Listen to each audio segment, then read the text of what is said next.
Hello, everyone. Hi. How's it going? I never catch lives, but I also never miss making content. Next day viewer, typically. Hi, Selena. Thanks for coming. Oh, happy Friday, everybody. Oh, I just realized I don't have Discord chat open. Hi. Making a latte right now. That sounds lovely.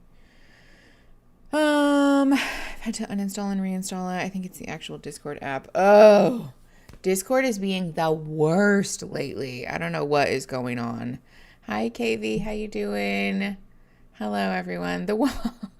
Well, yeah. So we adjusted things a little bit. This is also wrong, but it's fine. Please disregard the half of the wall here that's not finished. It's not supposed to be visible, but I'm muted on Discord. How is that even possible? It looks like it's lighting up. Okay, hold on. Mods, can one of you host the stream really quick? Hold on, I'll type it in the chat.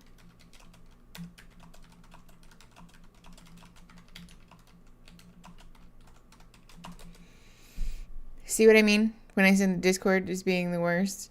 The worst. Okay, great. Thank you. I'll be right back.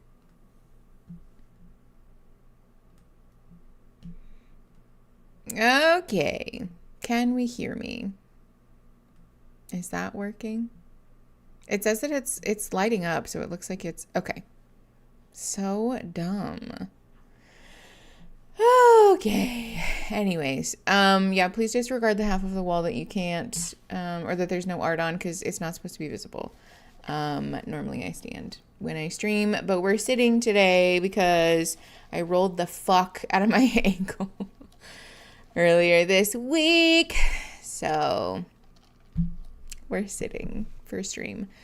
So excited to get to see the wall take shape live. Hi, Litterbox Hero. Yeah, the rest of the wall for the filming, like the main channel stuff, is finished. And the pod.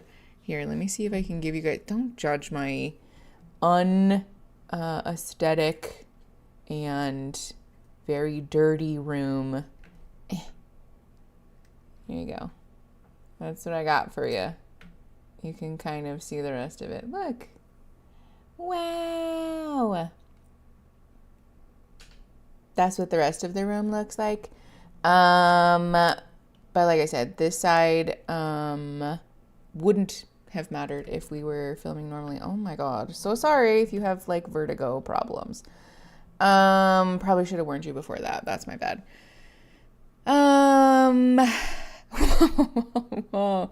Yeah.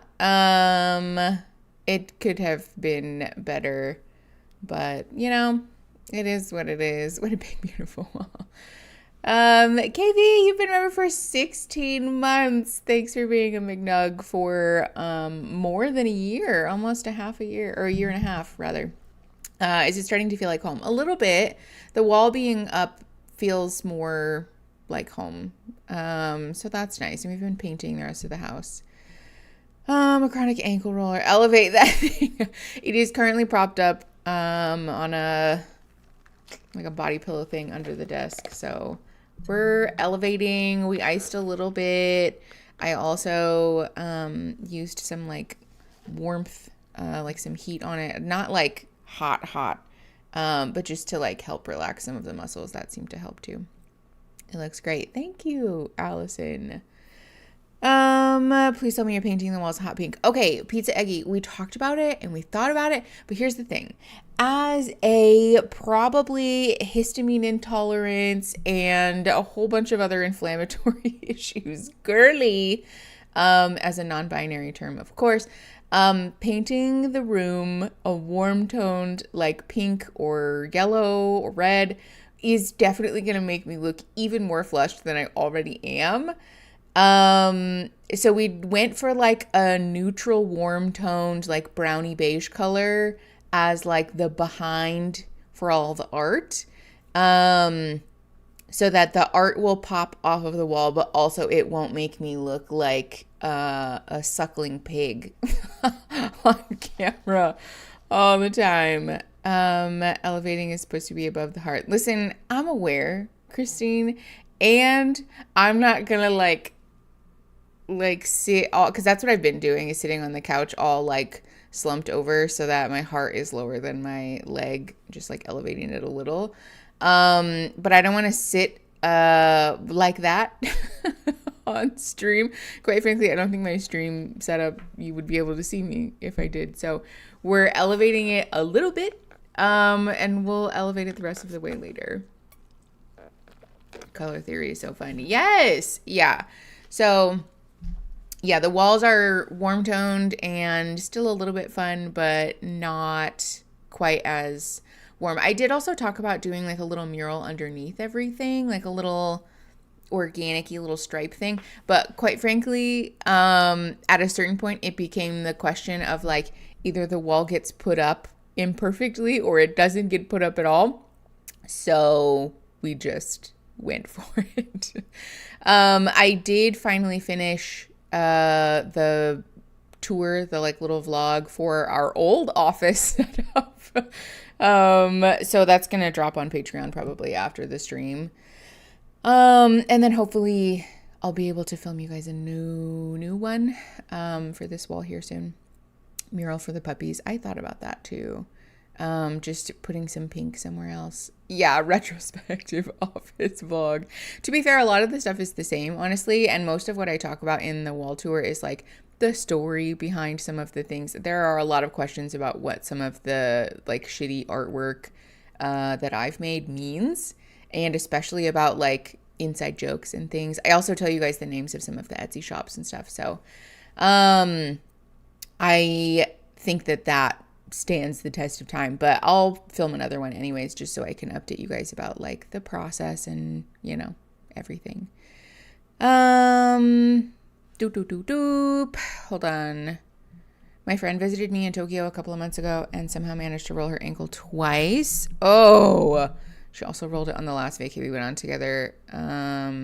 And then she had rolled it before that as well, which is why it was so delicate. Like, do some people just have chronically rollable ankles? Okay, actually, yes. So that's I think that's kind of what's happening.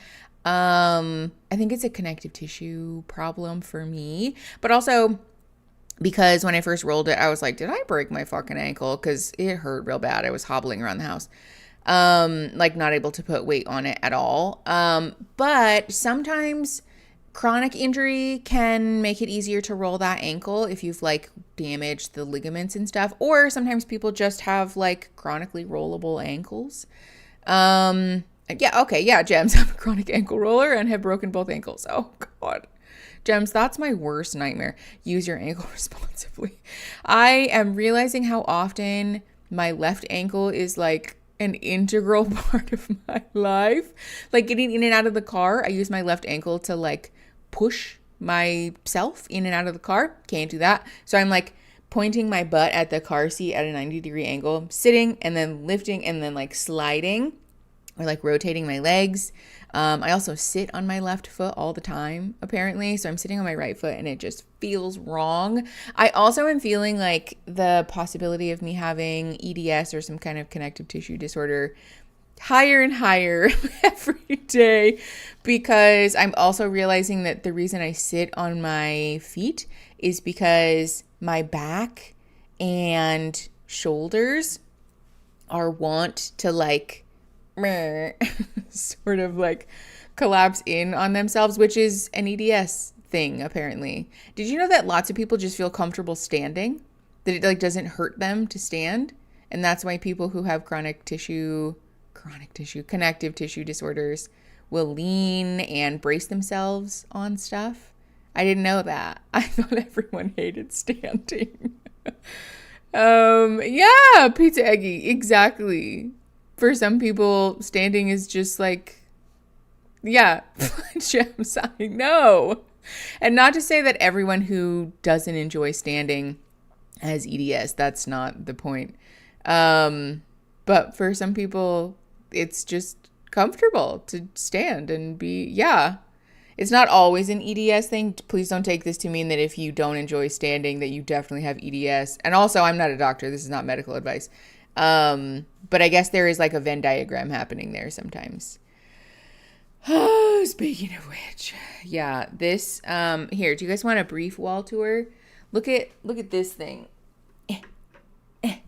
If you guys have a Michaels near you, this little thing, I don't know what it is. It's part of the like Howdy collection or something. It's like a Western thing, but this was $2. It was on clearance. It's $2. It's a little boot and it's quite cute. So I got it for the wall because it reminds me of home and also because it's just really adorable. We've got some oranges. This says, which I think is hilarious. This, oh, you can't see that. Let's see. Fat Queer, a classic.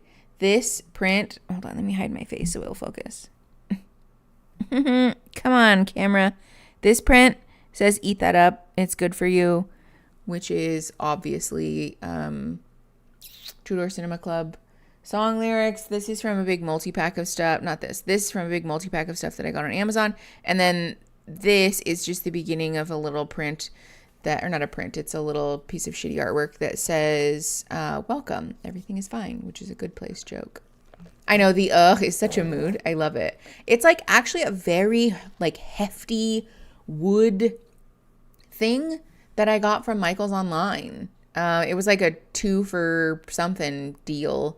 So I got that one and another one, and it's like quite, I don't know, it feels like surprisingly good quality for something that you can get from Michael's, but Raspberry Italia, me too. Thrift stores come through for me most of the time. It was funny filming the wall tour because it was like Michael's, Etsy, thrift stores. Or I made it. Those are like the categories most often. There's a couple of things that we got from other places, obviously, but most of the time it's stuff that we found from one of those places. I like to stand on a balance board at my desk. The neurospicy fidgeting is nice. Ooh, that is nice. Litterbox Hero, that sounds really nice. I really want one of those like crouching chairs, or the little like, it's like the bisexual weirdo chair where you can sit with like, here, let me see if I can find a picture. Well, I can't really show you guys. There is a chair that you can sit in with like your legs behind you, or you can sit with your legs in front of you, like sort of, you know, crouched up like that. You can sit cross-legged. There's a bunch, but they're so expensive, like so expensive. But I'm like, would that be a good stream chair? Although to be fair, now I stand most of the time anyways. So I know I want one too. Very annoying and too in your face. They used to pinch my skin. That's crazy. Who's pinching you? I gargoyle most of the time. Yeah, it's comfortable. I feel like if my belly was less in my way, I would probably gargoyle a lot of the time too. Hi, Chrysanthi. Greetings from Germany. Hi. Thanks for hanging out. Why can't bi people sit normal? Stores I'm buying cannot sit normal. Spider Jen, same. Those chairs are so cool, but so pricey. I know, Delphine. That's like my big hang up with them. Like, I don't want to spend the money on it, but I do wonder whether my posture would be improved by such a thing. Floor is the most comfy place to sit, to stand still, and I'm almost 40. That's kind of how I feel. I like sitting on the floor. I like standing if I can lean on something. As an ADHD viewer, I come for the wall and stay for Mickey's live takes.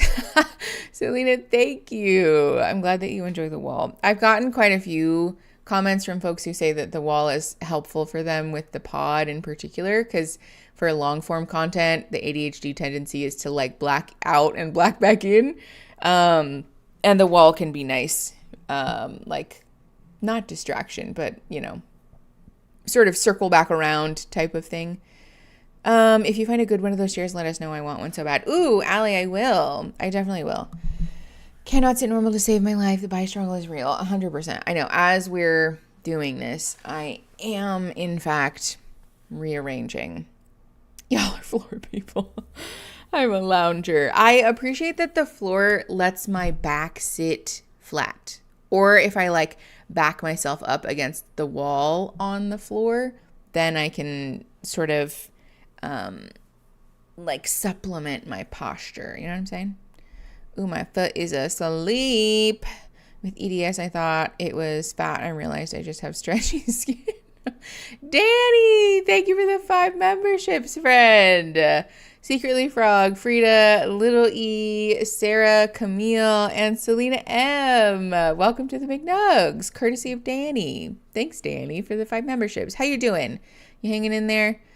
I wish I could like the floor, but it just isn't for me. My joints doth protest. That's fair. Yeah. I love the floor. It's the only reason I miss having carpets. Yes. That actually, while my ankle has been fucked, walking on the carpet has been really nice because the new house has really high pile carpet. So walking on the carpet has been really nice because it's cushy on my ankle. The Discord app is working. I'm heading over. Oh, Samantha, yay. Speaking of which, if you guys are wanting to hang out in the Discord, you can join the Snosh Blossoms, the $5 or above, on Patreon or on YouTube, and then come hang out with us in Discord. It's a fun time. Burnout's tough. I'm hanging in there. Oh, Danny, I feel that. Yeah. Big love to you. Many hugs if you want them. My college dorm rug was my emotional support sitting rug. That's really funny. I usually have one knee up if I'm sitting or crisscross. Yes, Arizona can. Crisscross is the way. Or like sitting with one foot in the crisscross position. That's the way that my back feels least stressed. I can neither sit nor stand for extended periods of time. I do most of my sitting or leaning in bed. Yes, I do that all the time. I'll be like standing and like lean on our bed in the bedroom because it's super, super high. Our bed frame is just really high. And then we also put this big giant box spring underneath it. So our bed is like genuinely probably 4 feet off the ground. So I can lean on it and do like a little, almost like a wall sit type of situation. I'm sitting crisscross on the couch right now. That sounds lovely. Crisscross until my hips dislocate. For me, it's crisscross until my feet start to fall asleep and then rotate, which is the hard part about my current predicament. I can't rotate my feet. So I just have to oh, thank you, Lou. I forgot about that. Yeah, I just have to switch my foot in and out of my crisscross position. Hi, bed frames. Yes. I see. This is the thing too that is really sad. I love a good mid-century mod piece of furniture. I love a good mid-century mod bedroom inspo, but I'm not living with a platform bed. I do not want my bed to be low to the ground. Because we have pets, and try as we might, the hair, like the pet fur, the dust, the dander, it just exists in your house if you have 4 pets. So Aaron's allergies and my sensory needs combined, I'm not sitting close to the ground. And also listen, this is a controversial take. I kind of prefer when the pets don't get in the bed. I know that I might get canceled for that take, but our pets are like all over everything else. And I just want one thing for me that isn't covered in dog hair. I don't want to have to wash my sheets like every 5 seconds, you know? Ooh, toe stepping on a bed frame. That's the worst. The worst. Can you do a captain's bed? What is a captain's bed? What does that even look like? My cat is old now. He has stairs for the bed and the couch. Oh, that's really sweet, Spider Jen. If I could keep my cats off my pillows, I would be so happy.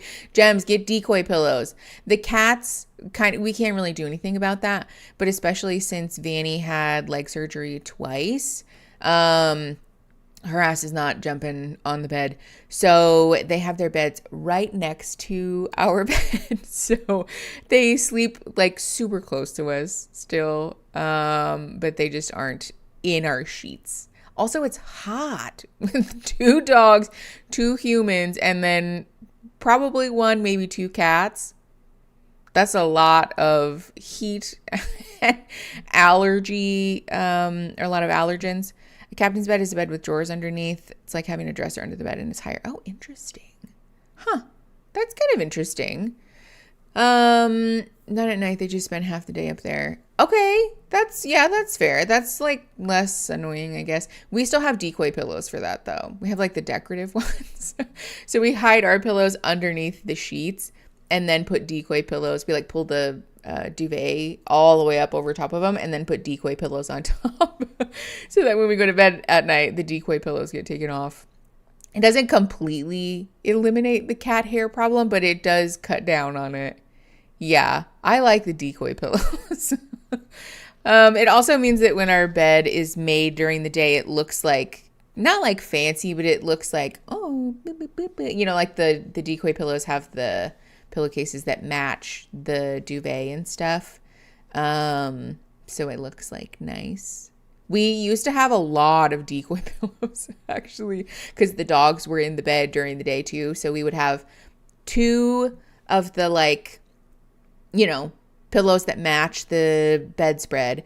And then we had 3 other of these really big couch pillows that originally were on the YouTube set. And we were like, I don't like these. So we switched them and I didn't want to get rid of them. So we were like, well, just use them as decoy pillows.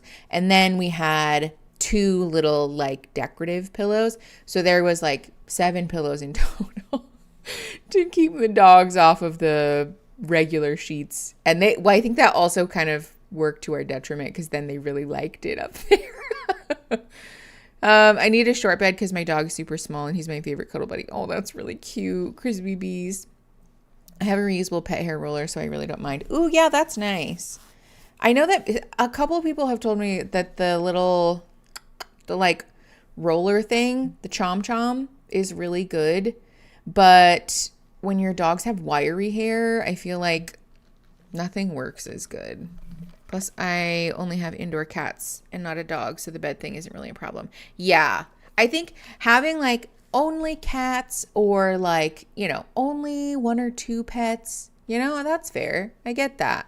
But like I said, 4 dogs, or not 4 dogs, Jesus Christ. 2 dogs and 2 cats is a lot. I got it for my golden and it didn't work well for me. For my couch, even with a golden. Yeah, see, that's the thing too. If you have, because your couch is like very tightly woven fabric, right? Well, 3 dogs, 2 dogs and a dog. No, Christine, get out of here. Don't let him hear you say that. Yeah, I feel like we have the same problem, Christine, because it's like the dog hair like becomes one with the fabric, and then because the fabric is so tightly woven, it like doesn't come out. I swear, I joke all the time that our dogs have like barbed hair because it will literally weave itself in, yes, and then just like not come out.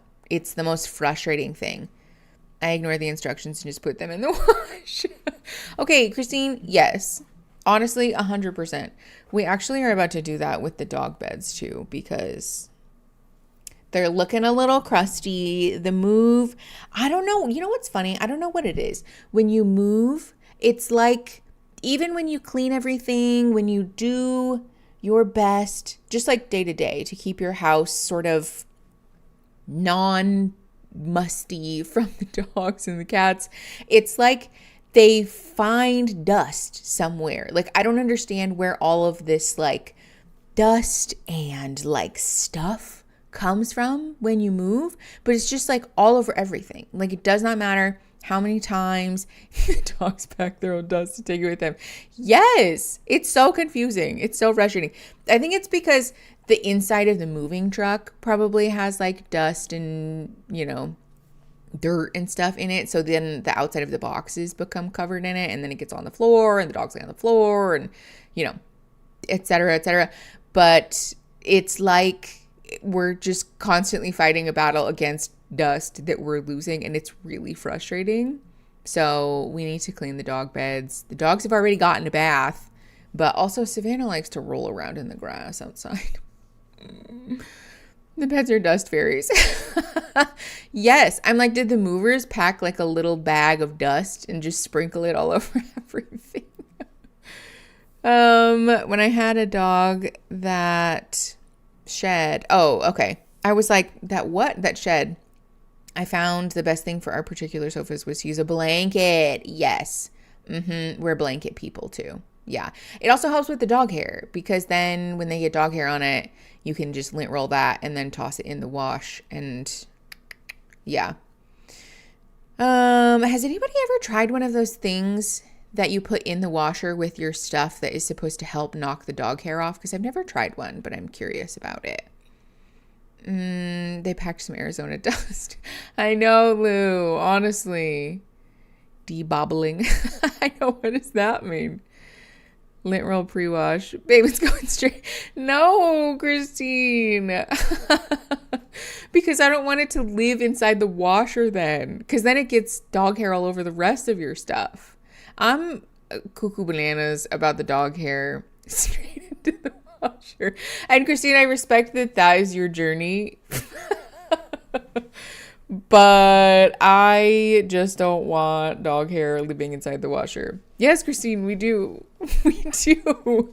Because we had to buy a brand new one. And I was like, I'm not spending money on a fancy one. I'm not doing that. We will take the introductory version. Thank you.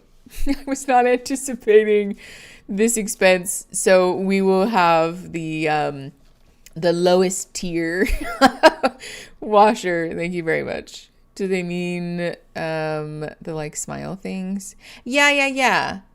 I have them and they work okay. Honestly, I couldn't tell you. Okay, fair. I do feel like that's one of those things that's kind of funny. Like, you don't really know if it's working or not, because it's kind of like impossible to tell, really, because in theory, all the hair gets washed down the drain, Having boobs is so exhausting. That's so real. Our tablecloth is 70% cat hair. Okay, but cat hair at least like comes off, Cat hair is like fluffy. Our dog's hair is like wiry. I don't mind cat hair, honestly. Natalie, that sounds terrible. Oh God. Big love to you. I hope that the fillings are quick and easy. Let's put it this way. The 3 cats, my lint catcher is always full after I dry. Yes, us too. I also am genuinely considering just going to the laundromat so that we can get it all done in one go. Because we have 1, 2, 3, 4, 5, 6, 7 dog beds and 6 dog beds, 3 cat beds, and then 4 blankets.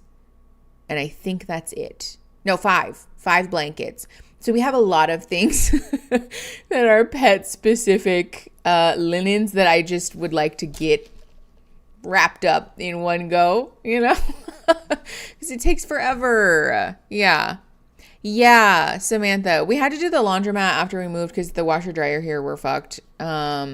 And so we were like in limbo. We didn't have a washer dryer for like 2 weeks. So we did have to do the laundromat for like regular stuff. But we didn't do the dog and cat stuff. So, have you tried hang drying things now that you live in a place with tons of dust or without tons of dust? We haven't actually.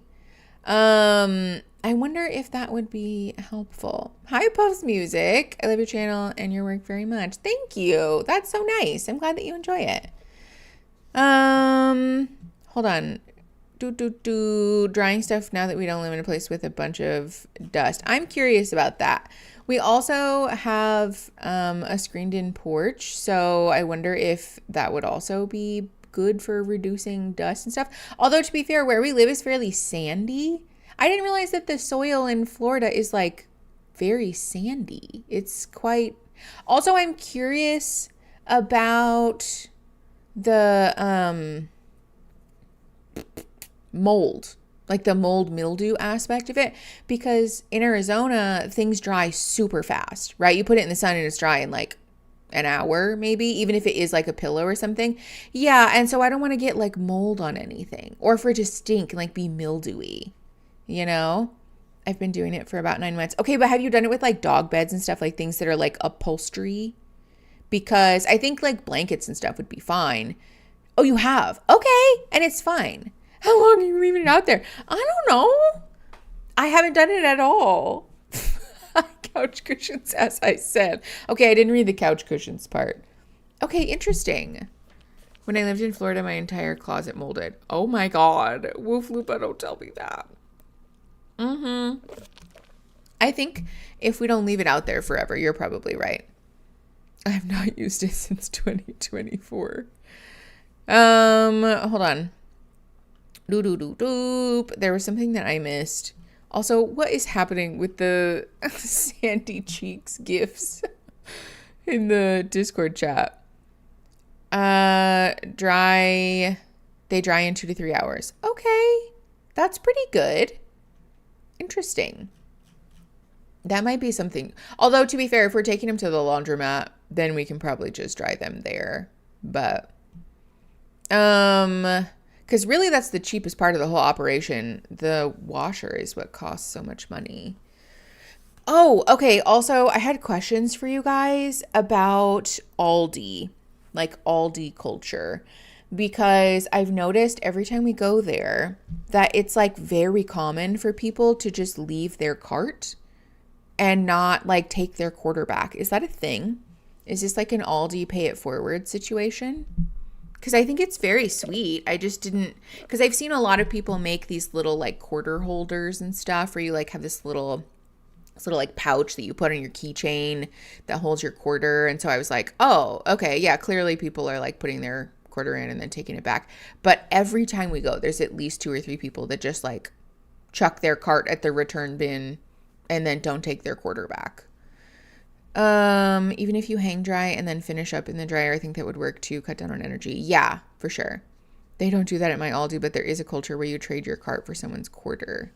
Oh, okay, interesting. Yeah, because I've seen people just like hand their carts to other people too, but a lot of times they just like throw it in the cart return, which I was surprised by. Sandy from SpongeBob has joined the chat. Do they not have reusable ones there? In the UK, I have one on my key. Yeah, that's what I mean.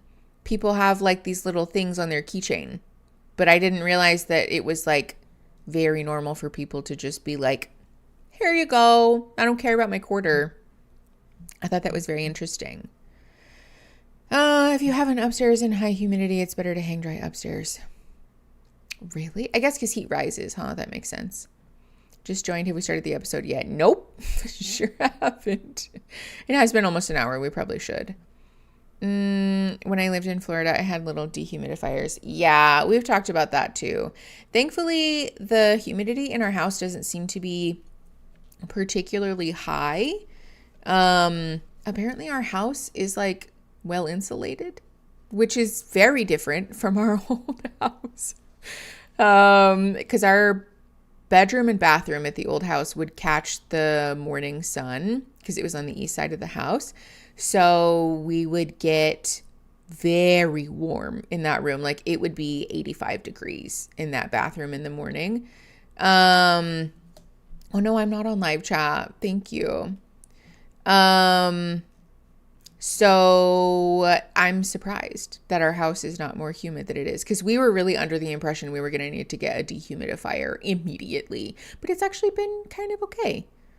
I think it definitely depends on the different Aldi locals. Even in the city I live in, each Aldi is different cart-wise. Oh, okay. Interesting. We've never been to Aldi before now, which also Aldi slaps. I know we talked about this last stream. Love Aldi. Love Aldi so much. The produce at our Aldi, not the best. The Publix here probably has better produce, but Aldi, as far as like price wise, Aldi's where it's at. Publix is expensive. Washington State will never get an Aldi, and I don't get it. Oh, that's so sad. Why? AC does most of the heavy lifting. Yeah, Gems, that's what I was reading. That like having an AC unit does just kind of do a lot of it for you. Not my watch telling me it's time to stand up. Leave me alone. Christine will be so pumped to hear that you love it. Yes. So yeah, someone tell her. Publix is for BOGO and BOGO only. Wait, do they do BOGO? That's so cool. What, like, just generally? Do y'all have grocery outlet? Okay. Yes. Actually, no, not grocery outlet. We have food outlet. I always forget the name of it. But do we have a food outlet? It was a little spooky. It scared me a little bit. There was some stuff in there that was like almost, it was like at its expiration date, and we were like, oh. Some of the stuff in there was definitely more affordable though, so we probably will go back there to get some of the things that we want to buy larger quantities of. But I don't know that I'll be doing regular grocery shops there. Also, the food outlet here was the only place that I have felt like visibly not like discriminated against, because that is like really, I think, a dramatization. But definitely like visibly judged by perfect strangers, like making a spectacle out of it too. Like not just like, you know, it was like I got the weird look and then the elevator eyes, and then it was like someone like tapping their partner and like pointing. It was like really strange. Ooh, I wish we had a Winco. Maybe we do have a Winco. I should look. Maybe we do. When I lived in Tampa, my local Publix sold a lot of Brazilian food in the bakery that absolutely smacked. Oh, yes. The bakery at Publix also absolutely smacks. My suburb, Janky Michaels. One suburb over, Fancy Michaels. That's really funny. People are rude. Yes, I know. It was so weird. I understand, obviously, we don't necessarily look like some of the people here, but I didn't anticipate that it would be quite so obvious, you know? I love Winco because you can shop at 2 a.m. when no one's there. And this, oh, that's nice, Lou. Yeah, Allie, I've heard that too. Like the bakery stuff at Publix is really good. Somebody was telling me about key lime pie or something, and it sounds delicious. What do people here look like? Wait, what do you mean, in Florida? Or just like generally? Oh, in Florida? I don't know. I would say that it's like really not that different, which is nice. Honestly, I was really fearful that it was going to be like, you know, the land of Joanna Gaines, soulless, like decoys, but it's like very normal. It is pretty, I don't know, similar. I would say really a lot of the difference is that, first of all, almost everybody has a Southern accent. So we do stick out for that reason. And also that a lot of people do like the sir and ma'am thing, where like you'll finish your transaction at a store or whatever. And they'll be like, okay, thank you, ma'am. And I'm like, ew, please never call me that again. So that is different. And also a lot of people use Mr. and Mrs. Like one of our neighbors was telling us about some of the other neighbors in the neighborhood, and they were like, oh yeah, Mr. So-and-so. And I was like, yeah, Mr. So-and-so. It's just very not what I'm used to. So you can't not have key lime pie in Florida. It's a rite of passage. Don't worry. I am all over it. Key lime is excellent, but also heavy on the dairy. Like in a bad way? I just wanted to tell you all the content. Oh, thank you for all the content. You seem like you're such a wholesome person. That's so nice. Ski, thank you. I'm glad you enjoy it. I do my best.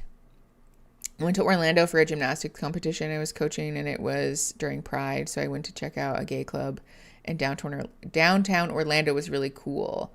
I've heard that the southern part of Florida is pretty chill. Yeah. There's parts of it obviously that are like, you know, but it can be kind of fun. We are more rural. We're like the people now who will text each other and be like, "Hey, I'm going into town. Do you need anything?" So we probably have less of that vibe. Not in a bad way, but that if your body isn't great at dairy. Okay, Marzana, got it. I was like, is that bad? The sirs and mams, I hate them. Despite being in the South, my family never used them, and I didn't hear it a lot. But once I started working in customer service, it's constant. And it drives me crazy. Yes, art. I don't really mind, honestly. It's just more like confusing to me. It catches me off guard every time. I've started trying to do it a little bit, but also there's a part of me that is like, don't assume people's gender. There's a part of my brain that's like, don't do that. So I will every now and again sprinkle one in there when I'm fairly certain that somebody is like, a Republican. So that maybe we stick out a little less, but I thought the pink hair and the tattoos would for sure be like a dead giveaway, but there's a lot of people with like vivid color hair and things like that. So that doesn't really stick out very much. The tattoos, I will say, our tattoos are different. Like there are still a lot of people who are tattooed just like anywhere else, but I think the type of tattoos that we have are a little different. So, gender affirming for Republicans. Listen, I just mean that I will put one in there every now and again when I'm fairly certain that there's a very, very, very low chance of me accidentally misgendering somebody, right? I don't want to put one in there in a situation where I'm possibly misgendering somebody because, like, just because somebody's femme doesn't mean that they're not gender nonconforming, right? Like myself included. So I try not to do that. Like I don't want to take that risk. So for somebody who is like very obviously, into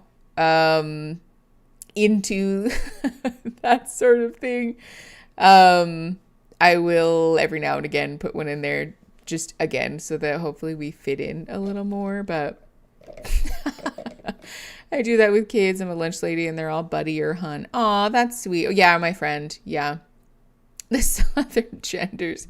Hun and bud. I just got out of therapy with my new therapist and I think it's going to be a good relationship. Liv, that's so exciting. Yay. That's the best feeling. That's the best feeling. There being such big differences across states does make sense, but it always seems so wild to me. Okay, like in the way that, are you talking about the tattoo thing? Curious nonsense? Is that what you're asking? Bud, is if you're about to throw it. Yeah, growing up, my family would only use the term buddy when we were like yelling at somebody or like if you're being passive aggressive, if you're like, okay, buddy. My dad would say that a lot when my brother or I were being like frantic, he'd be like, slow down, buddy. So yeah, bud kind of hits different. Oh, the tattoos. Okay. So what I've noticed so far is that a lot of the tattoos from folks who seem to be more like folks who are from here or, more like Southern are like in the category of like tattoos that are like meaningful as opposed to like decorative, right? So there are like portrait tattoos and memorial tattoos. Also a lot of like, I got this tribal band in the 90s at like, somebody's kitchen table and it's blown the fuck out and like is not for like the vibe of it all. Because Erin and I's tattoos, like we conceptually view them as like a way to express our artistic interests on our bodies, right? Like I enjoy getting tattoos sometimes for things that mean something to me, but also because it just is an external representation of like who I am, like visually, right? I I view my body as like a canvas for art that's like interesting to me, right? I don't really give a fuck what other people think of them. And they're not like meant to be viewed. Like they're for me. You know what I'm saying? And so that has been a little different because we have a lot of tattoos. And also tattoos that are more like our imagery on our tattoos is just like different. There's less people with like naked people and like heavy blacks, especially like the really deep, dark, heavy contrast. Not exactly very common. A lot of people will have tattoos here that are like one thing, and it'll be again like somebody's name. Yeah, there's a lot of like what is that text style that's like classic tattoo, like very old school tattoo script type. Not gothic. It's like the Comic Sans, of course. I don't remember the word that I'm looking for. It's fine. It doesn't matter. But it's like that type of text, you know? And less like our tattoos were kind of just for the fuck of it all, you know? Just like they old English, yes. Thank you, Missy. Exactly. Like very old English. Danny, you've been a member for 23 months. Next month, you'll have a 2-year membership under your belt. That's crazy. Artistic tattoos are more fun. Also, it's not in an ironic way. But yes, I agree with you. I think artistic tattoos are fun. Yeah, like serif for sure, Megs. And so, yeah, that kind of seems to be something that makes us look slightly different than some of the people who live here. Everyone should have tattoos to highlight their taste and info dump options. Yes. Oh, yeah, that's actually a good distinction. To be clear, I'm not judging people who have tattoos that don't look like mine. Because again, I think they should be for you. Like, I don't give a fuck what other people do with their own tattoos or bodies. But just for the sake of explaining the differences, are you trying to tell me that you don't have a watercolor dolphin on your right ankle? No, and because I'm too much of a bitch to get my ankle tattooed. Getting an ankle tattoo sounds fucking terrible. Always got stuck in a repetitive thing where they weren't really helping me, just kind of sitting there. Are we talking about kids? Yeah, we're not a cult. Not a cult. I think some people just don't want to pay much for tattoos. Yes, they value skill less than just getting on them. Yes, very much that also.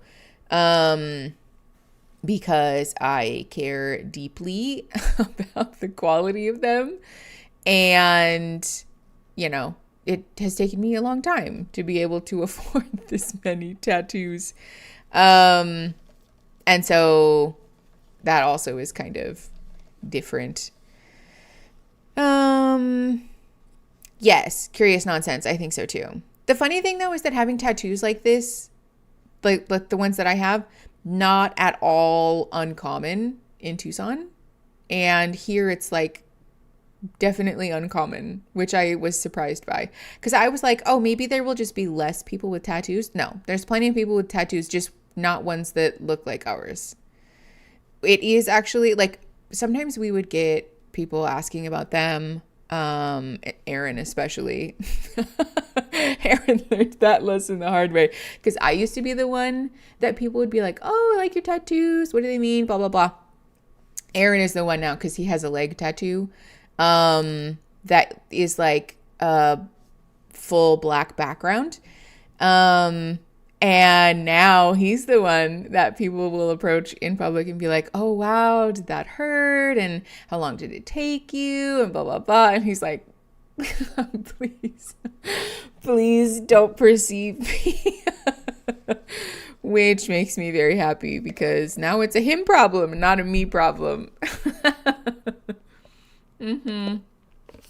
I've never been to Portland. Portland seems fun.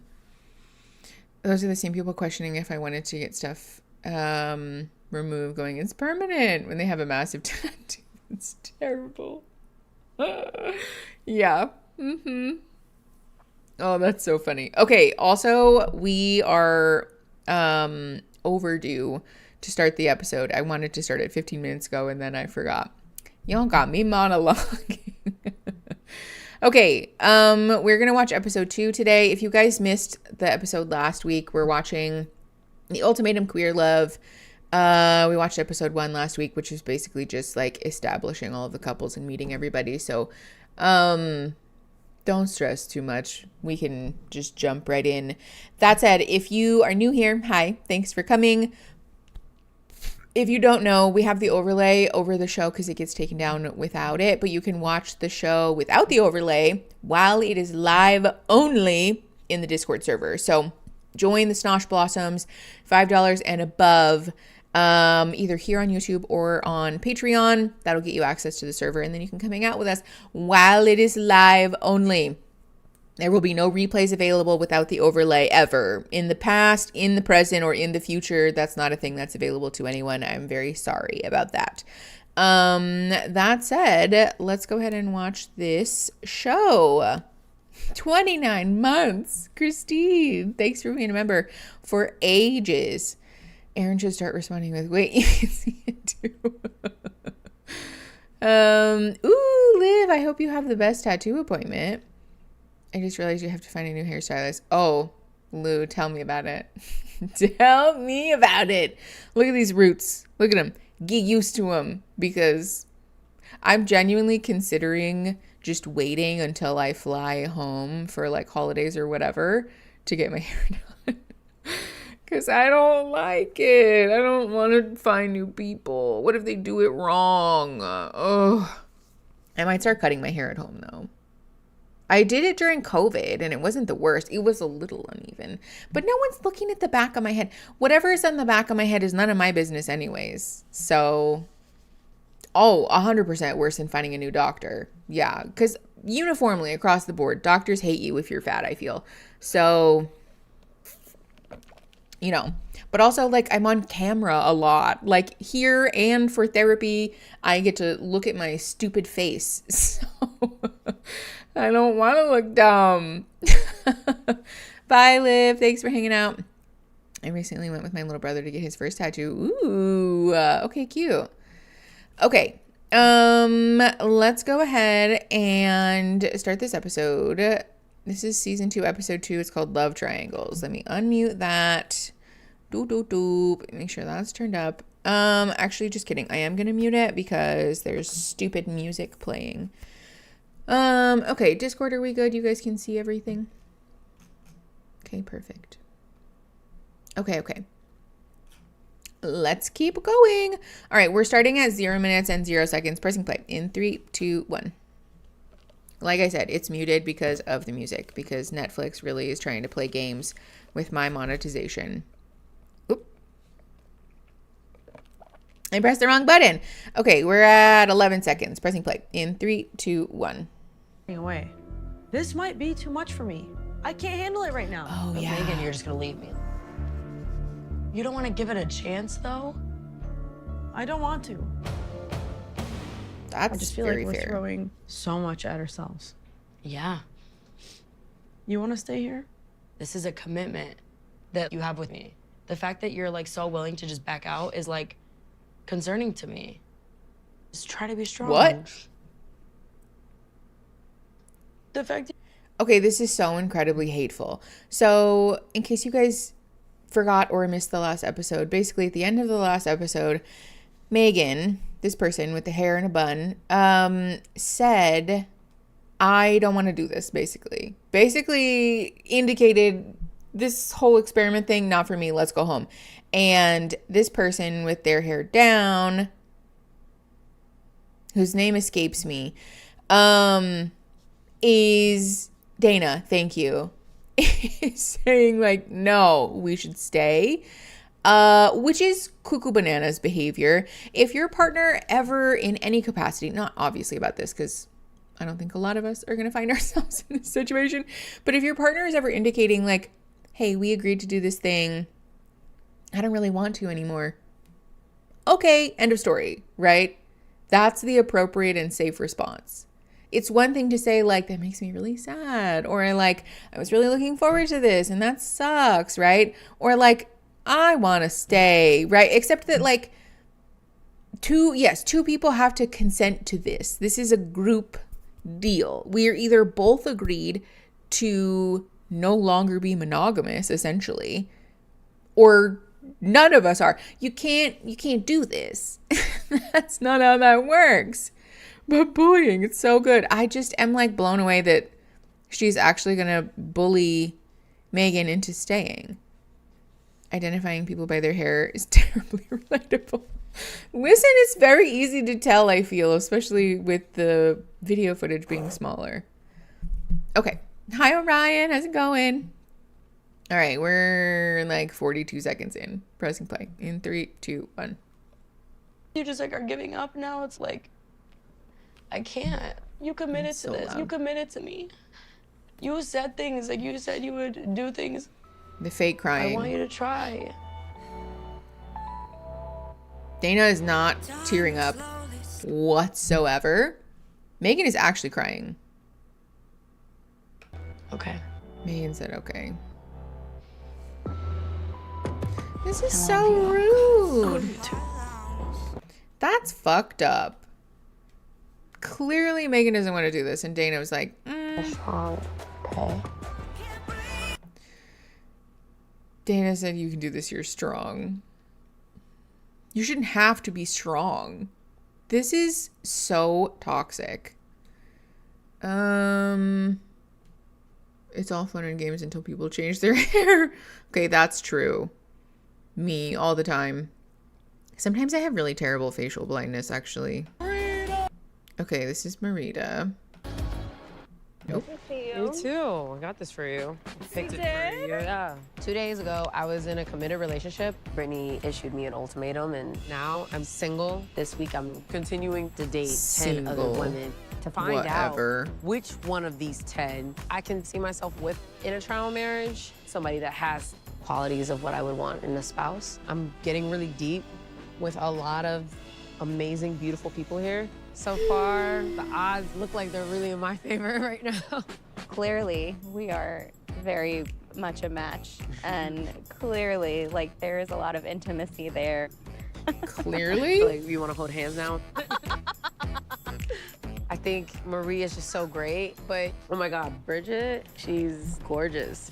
She makes me feel a lot of things. There's a lot of chemistry here. Yeah, I agree. You want to like keep focusing on connecting, and that's super important, and that's why like you would be a great trial wife. But Marita, she's like fire. You know, your mom tells you don't touch the stove. I think it's dangerous, to be honest with you. And I think dangerous is fun. It's unreal how I don't get it. These connections are like kind of happening. But you were somebody I really want to like dive deep. What is it? I know. And I want to like kind of seduce your mind a little bit and see what quirks you have. What do you sing in the shower? I don't really think that's a quirk, but Yeah, well, I used to be a singer. What does that mean? really? Yeah, that's honestly why my tattoo, This Is the Life. This is the life. Yeah. So when I was 8 years old, I sang this on stage at a thing called iPop. And this is what got me a record deal. And this was the start to my music career. I used to be super creative, and now I'm in sales. Is it something that you still like think in the back of your mind, like, damn, like I still wish I was doing this? I still do, but I feel like, I don't know, like I'm afraid of that. Because when I did try in the past, there was so much hate. Like, you know, Rebecca Black, everybody hated her. Yeah. I'm not saying like I would sing about Friday, but I am saying, I don't know, like I was a wannabe pop star. If the passion's there, go for it. And I want to support you in that. Like, how can we get you back on stage? Like, I'll hand you a mic, I'll beatbox in the back. Yeah. Like, don't be scared. Like, there's gonna be hate from. I hate this. Can I just say, I hate this so much. The couple of things. First of all, if okay, yes, Saskia, why is AJ doing an elevator pitch? If you are getting to know somebody in these early stages, let's normalize and be very open and honest about the honeymoon phase, NRE, new relationship energy thing, right? It's very normal to feel this excitement, a sense of urgency around that, right? And it's important to be aware of it, though. You know, we shouldn't be making big life decisions, for example, like quitting a job or encouraging somebody to start something that they have since abandoned simply because you want to be supportive of them or because you want them to like you.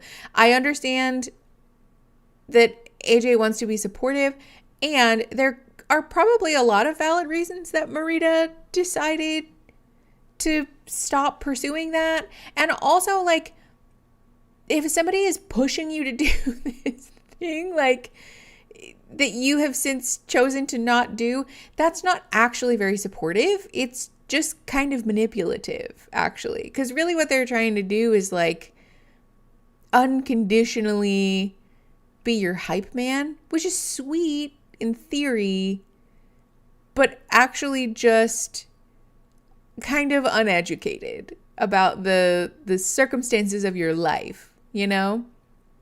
What if Marita is a really bad singer? What if Marita quit because she had a traumatic experience around that? What if Marita quit because she needs to be able to consistently afford her own bills? You know, like, there's lots of reasons that somebody could have chosen to not do that, and just blindly trying to push somebody into a passion project is not actually very caring, I guess, is what I'm saying. Also, it's dismissive of the choices that she's made about her life now. Yes, Gems, exactly. Exactly. It is dismissive. And that's not nice. That's not kind. You're just being a yes man. You're just saying the things that you think are kind, but actually they're not. When did having nuance in a romantic conversations become a hot take? Literally. Let me support you in your potential bad decision. You go, girl. It's one thing to say, like, oh, you know, is that something you're still interested in? Okay, then, like, you know, if you want to do that, I would be the first one cheering for you. Or, like, what about if we, like, sing together? Or, like, oh, karaoke would be such a fun date night then. Those are different. But it has... Okay, yes, Fabian, it is patronizing. It has kind of the energy of, like, I'll save you, right? I'll save you from abandoning your dreams. I'll be the reason that you chase your dream life. And, like, what if, hear me out, we didn't view people as broken simply because she made a choice that was right for her in that moment? What if maybe for practical reasons she chose to not prioritize that in favor of something that was more safe for her, that felt less emotionally traumatizing for her, that provided her a greater financial stability, that, I don't know, helped her be a part of, or like facilitate, that's what I'm looking for, facilitate the life that she actually wants to lead, you know? It's just... yes, centering themselves in someone else's experience, 100%. This is yucky. I also want to draw attention to the fact that if AJ were a man, I think a lot of people would have a different energy about it, you know? If AJ was a man saying, like, oh, I'll save you, immediate ick, you know? Just because AJ is not a man doesn't make this less toxic. It is, in fact, still very patronizing, still toxic, and still a yucky thing to do. You might dream to be a singer, but the bigger dream is to be able to survive and enjoy life. Yes. And also, you can do both, right? Maybe it is actually just the realistic expectation for Marita to do open mic nights, or to go on karaoke dates, or to do, like, one-off gigs here and there. You know, no one is saying that she has to purge the creativity from her life as a whole, but A, that should be her choice, and B, she shouldn't have to sacrifice everything else about her life in order to do that. Like, that's fucked up. Okay, let's just keep going. 4 minutes and 10 seconds, pressing play. In 3, 2, 1. Everywhere. Someone's gonna always hate you for something. Yeah. But as long as you're secure in yourself and you have that self-love, clearly. I feel like I learned self-love like really young because like, I don't know if you noticed, but I have scars on my chest and these are genetic. They're called keloids and my dad had them and I used to try to hide them. I used to wear like scarves. I mean, everyone made fun of me and I started realizing like these are not gonna go away. They're a part of me and I just like learned self-love through that when I was like super young. You still have such a great personality. You're still sexy as fuck. Like, at the end of the day, like, that doesn't matter to me. I promise you, us together would be dangerous, but I think we'd have a good time all the time. I know. That's what I was thinking. Real quick. Still, yes. As a chronically ill person, as a fat person, the like, oh, well, you're still... Ew. Don't say that to people. Don't say that to people. It gives the energy of like, don't worry. I love you despite the fact that you're imperfect. Don't worry. I still think you're attractive, even though those are disgusting. Like, this still, yeah, it has the same energy as like, oh my God, I wish I had your confidence. Or like, well, you still have such a beautiful face. Yeah, you're hot even though. Exactly. It's gross. It's gross. Also, for what it's worth, having scars, a disability, a body type or a body size, any number of like physical things that are not within what society deems as being like conventionally attractive does push somebody to become more confident or comfortable with themselves sometimes. And that doesn't mean that you don't have a wound around it though, right? We can be a person who has had to come to terms with that and still have work to do on our self-esteem. So just as a PSA, please know that being able to wear what you want to wear or represent yourself however you want to, after having done some self-love work around a thing, doesn't mean that you no longer have self-esteem stuff or that you're like done. As a therapist, it scares me when people say things like this because I think it conveys the energy of like, I no longer have work to do on myself, which is not often the case. Life is long, right? And we will often work through different phases of comfortability with our self-image, with our bodies, with our identity. And I just want to caution people against that rhetoric because it can, first of all, make you feel like a fraud. If something crops up that you don't feel comfortable with or that you do have issues around with your self-esteem. And it can also blind you to work that is yet to be done. It feels like AJ has this performative charm to keep people at a distance. Like, who are you other than a hype man? It is that energy because we don't really know a lot about AJ other than that AJ is going to unrelentingly cheer for other people. Basically anything that somebody says, AJ is like, yes, love it to the nth degree. Let's go do that. And no, that's, again, doesn't tell us anything about you as a person.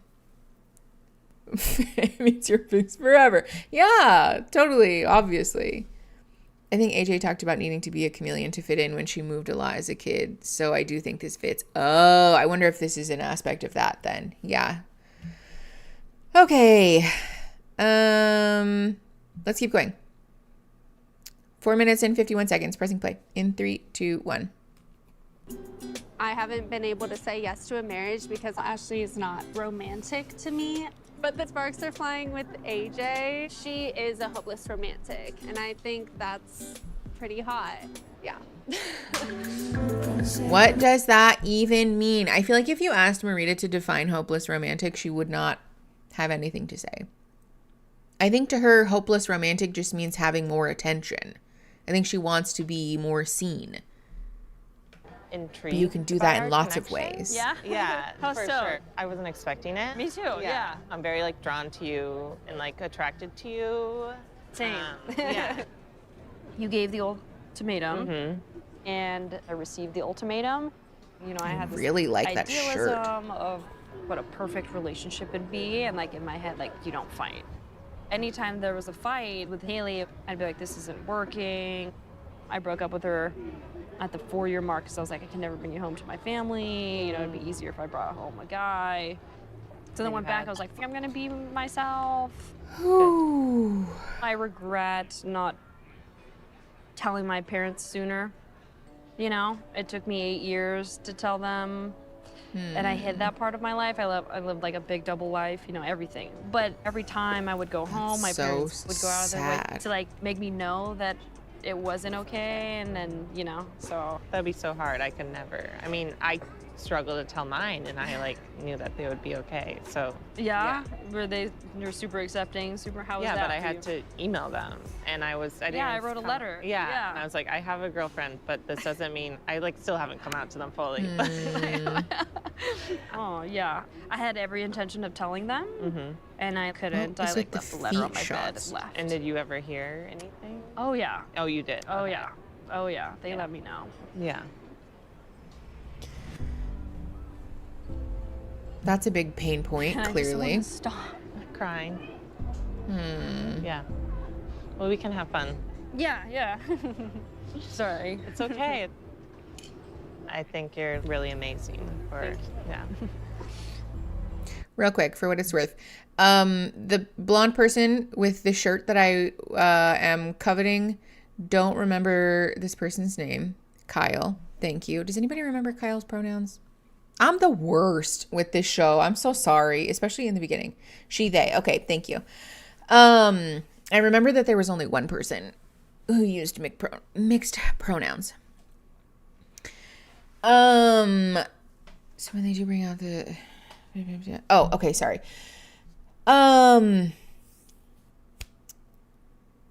you, chat, Kyle. What? I'm so confused. Kyle and Bridget, she, they, and everybody else is she, her. Okay, thank you, Penguin. I was like, what? Okay, I just want to point out, Kyle did a fantastic job of holding space for what is a really difficult conversation, which is a thing that people are scared of a lot of times. The feeling is like, I don't know what to say, right? What's the perfect thing to say? And sometimes you don't really need to say a lot of anything. Kyle just sort of like very kindly, in a very accepting way, was like, yeah, like that sucks. This is really hard, and that's okay. You know, I share some common ground with that. That's okay. You know, it can feel very accepting and in a way like very healing to have somebody just sit in unbothered silence with you while you're being emotional. And this is a nice example of that, where it can feel very vulnerable and very scary. And so sometimes really what we need to do is just embody the energy, that we're not running away or flinching away from that. And that can feel really, really nice. So this was kind of sweet, actually. I don't like a lot of parts of the show, but this was nice. It's so helpful to see good examples of communication, because this was such a compassionate and loving, like, I see you moment without having to really say a whole lot of that, you know? Yeah, sometimes the perfect thing is to say nothing. That Kyle sent an email sent me, because it's really funny. In a moment that is very emotionally tense, both of these people being able to share the common ground of like, I couldn't even say it out loud, is kind of funny, you know? And it's also an experience that is something that not queer people wouldn't really understand or have to relate to, you know? And so it's really nice that these people were able to just sit in commonality with that and be like very comfortable. Email was the funniest though. Yeah, it would be less funny if it was a text or something. Email is especially funny in this day and age. Sending an email is very funny. Okay. I think the best thing about the show is queer people supporting each other in ways that their families haven't been able to. Yes, Penguin, 100%. To whomever it may concern. Yes. Okay, 7 minutes and 18 seconds. Pressing play in 3, 2, 1. Yeah.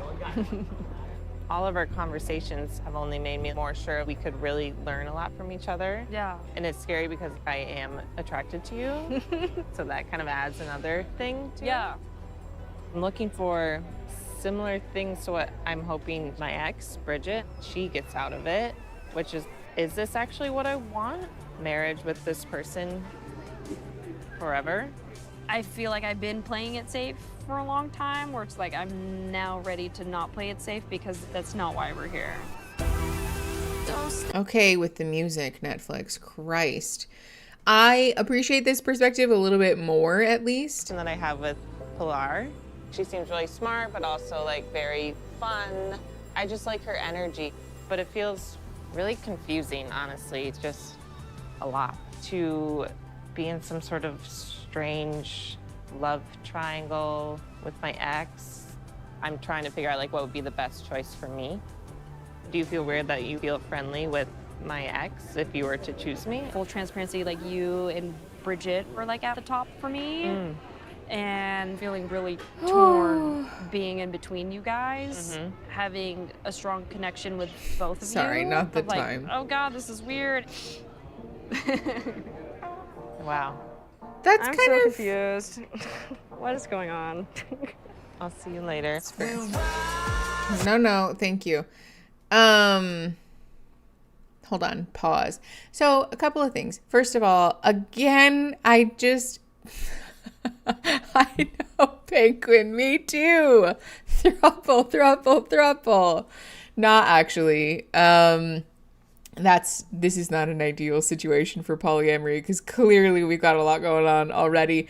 But moments like this, I'm just like, you know,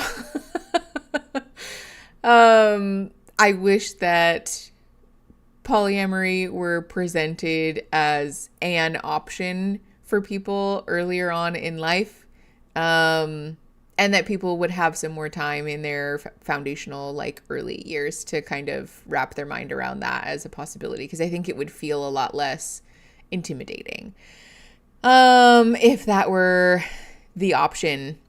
Triangle's the strongest shape. So funny. And again, I don't think that this is a good moment for that because there are so many issues. However, I think it's nice that they're communicating about it. It's nice that they're being open.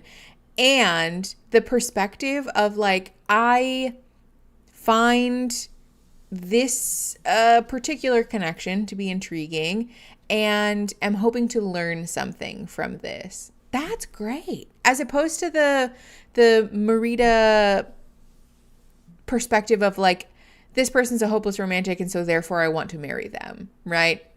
That's not super realistic. But I think identifying, I have a lot in common with this person, I'm attracted to this person, and I think this would be a good person for me to establish that connection and try to learn something about myself, about my relationship, and like where I want to go is a lot healthier orientation.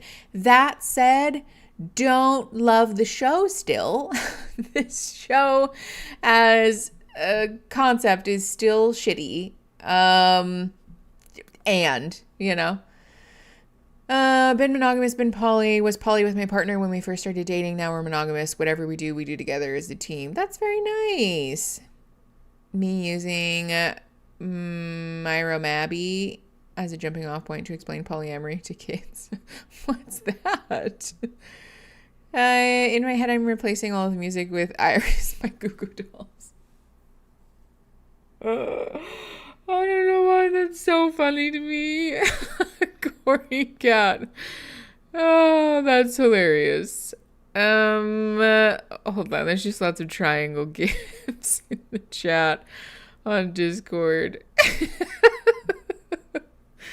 Okay, let's keep going. We're at 8 minutes and 56 seconds. Pressing play in 3, 2, 1. Oh, sorry, it's now muted. I'm in this My like bad. love triangle. Kyle and I are so opposite, but then with Bridget, we are so similar on so many things. I just don't know who's more fit for me. Screws with your head. Red Bull. I used to work for Red Bull. Did you really? I was a Red Bull girl. You were? Oh, the girls that like had those things, you like went around campus. Or Wings team member is what it's called. Okay. So I'm stuck between you and Kyle. Okay. That was my like main question. I appreciate the honesty. Here, I really wanted Kyle to be with somebody similar to me because I want the security to know that Kyle is choosing me because of me. Yeah. But it's like selfishly, I love spending time with you because like we obviously get on really well and would just like have a lot of similar interests and tons of fun together. Look at these two cheesing. I feel like marriage isn't something that I'm completely closed off to. I definitely want to be with somebody in a marriage that I admire and that has qualities that I don't have. As much as values should be aligned, it's okay if some of them are different. I think I need a balance of like my best friend and also still feeling giddy and someone who makes me excited. Yeah, exactly. Because then if it's two best friends, then you're just yeah, roommates. exactly. Then it's like, and okay, it's what easy are to we fall doing? into that, especially in queer relationships. Totally. Disagree. Have you ever been with someone really similar to yourself? I don't think so. I'm the same way. Yeah. Can we just talk about that really quick? I don't know that I find that to be true. I don't love that. The, like, if you're too similar, then it's just, like, being roommates thing. I feel like that's kind of inaccurate and a little bit, I don't know. I don't love that we're normalizing that as though it's, like, it feels a little bit like we're saying, unless you and your partner have, like, friction about stuff, then that's not good. It feels a little bit like the thing that straight people do where they're like, nah, my husband could choke him some days. Like, that's cute and quirky. I'm like, no, that is not. No, that's not. You might just have some deep-seated resentment that you need to work out, you know? I feel like I need to hear more of to get where she's at. That's fair. Yeah.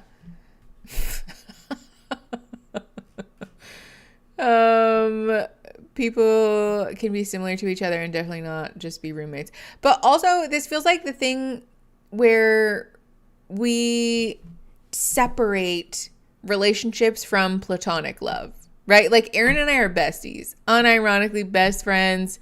I love that man so much. Obviously, I love Aaron in a romantic way, because I do.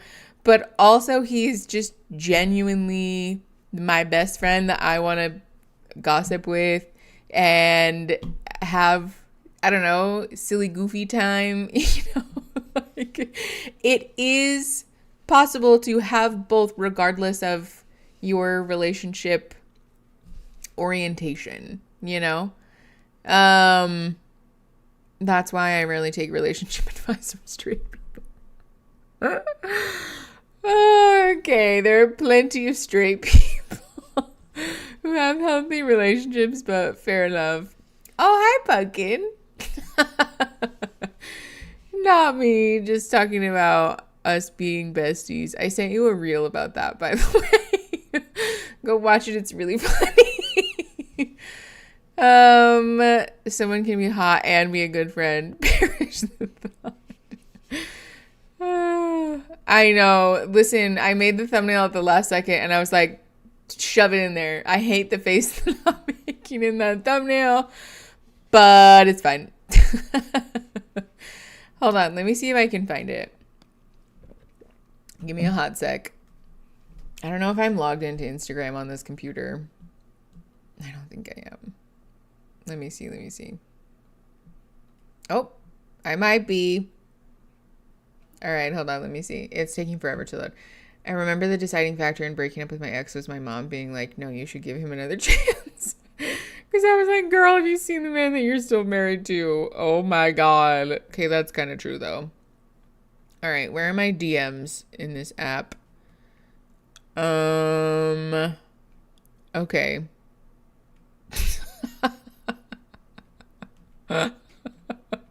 Okay, some of these are really funny.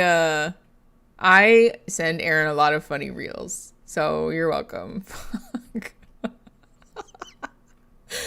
All right, hold on. Let me see if I can just share the link to this.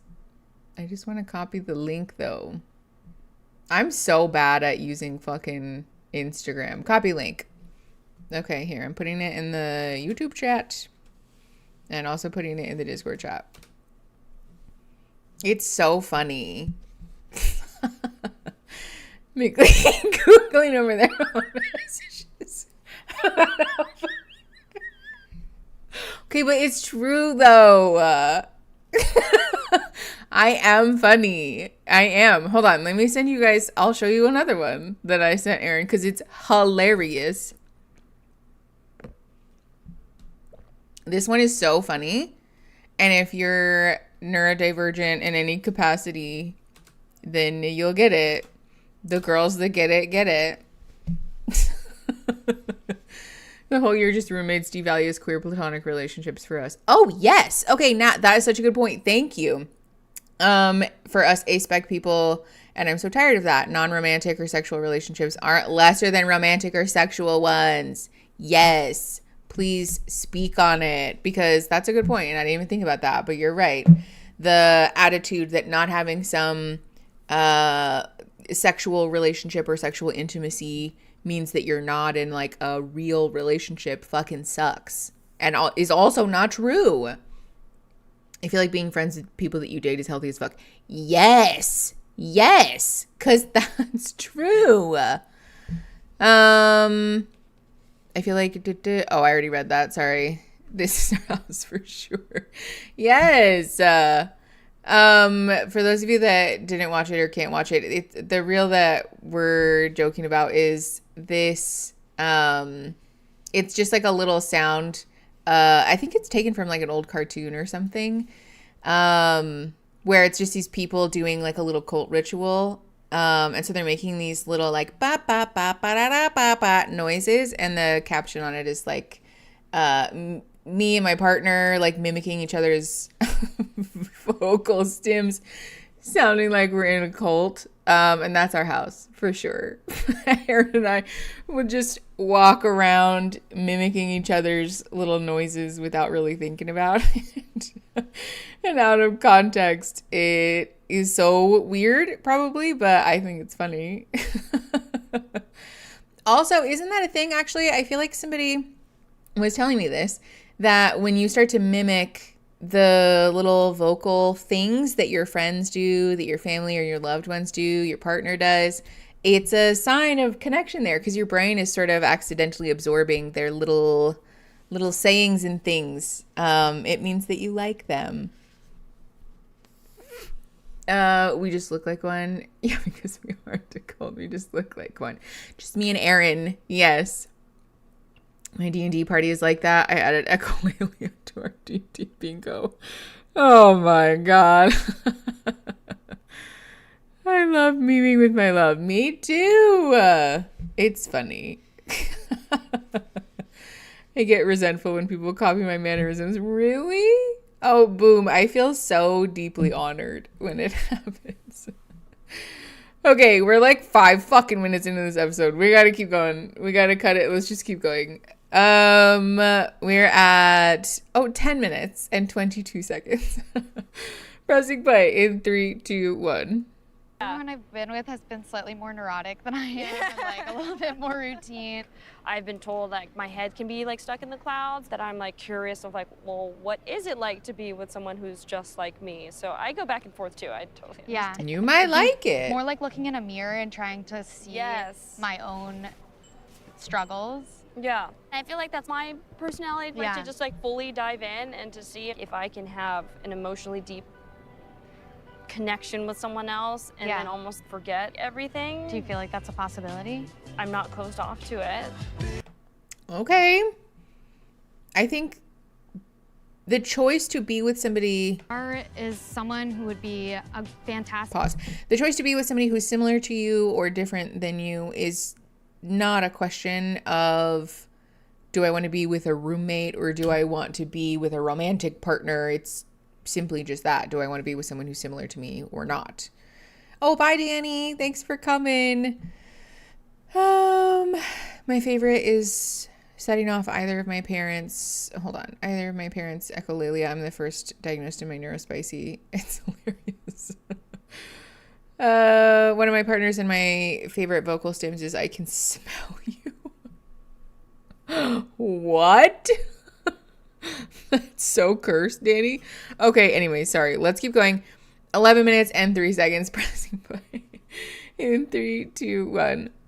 Trial wife. She is really caring. She's authentic, and we have a lot of similar interests. Bridget. Hi, AJ. How are you? Oh no, not AJ again. But with AJ, the like chemistry is more of like a romantic vibe. Just something about you in general that I'm just like drawn to. Thanks. You too. Okay. Far from you. I have to figure a lot of things out. This is someone I'm gonna be living with, and I don't like that. A marriage together. It's a really big decision. It's coming down to the wire, and I don't know what I'm gonna do. I love fragrance and smells and scents, and I'm like really big on I've been like trying a bunch of different ones, trying to figure out what I like. When I smell them, and I'm like, ooh, I like that Really? one. I combine some stuff. Yeah. Sometimes. I don't know what I'm doing. If I feel like you smell good to me, that's like, oh yeah, that's her smell. Yeah. So like you telling me like, hey, babe, you smell so good. Like, I don't know what You it like is that that? turns me Okay. on. Like, I Okay. think that's like no, I'm big on smell. Yeah. The timing of Lou being like, me and my partner's vocals to him is I can smell you, and then talking about this is hilarious. But also, yes, hold on. Who in the chat said AJ is just the same with everyone? Yes, Samantha in Discord said AJ just being the exact same with everyone. Yes. This is almost identical to the way that AJ behaved with whoever AJ was talking to last, Marita. There's really not that big of a difference. And like, sure, maybe that's just AJ being authentic to themselves. It's also possible that AJ has an external shell that she uses to avoid intimacy that's too deep or too uncomfortable for trauma or attachment reasons. Why is this kind of uncomfortable to witness? Same. I don't super love it. Also, if somebody did that to me, like, oh, I don't think I'm close enough to you, it's giving like, where's my hug? I don't like that at all. That's a me thing, though, to be fair. Maybe some people like it, but I don't. All right, 12 minutes and 12 seconds pressing play. In 3, 2, 1. What do you sleep naked, clothed? I like partially? to sleep. What the fuck?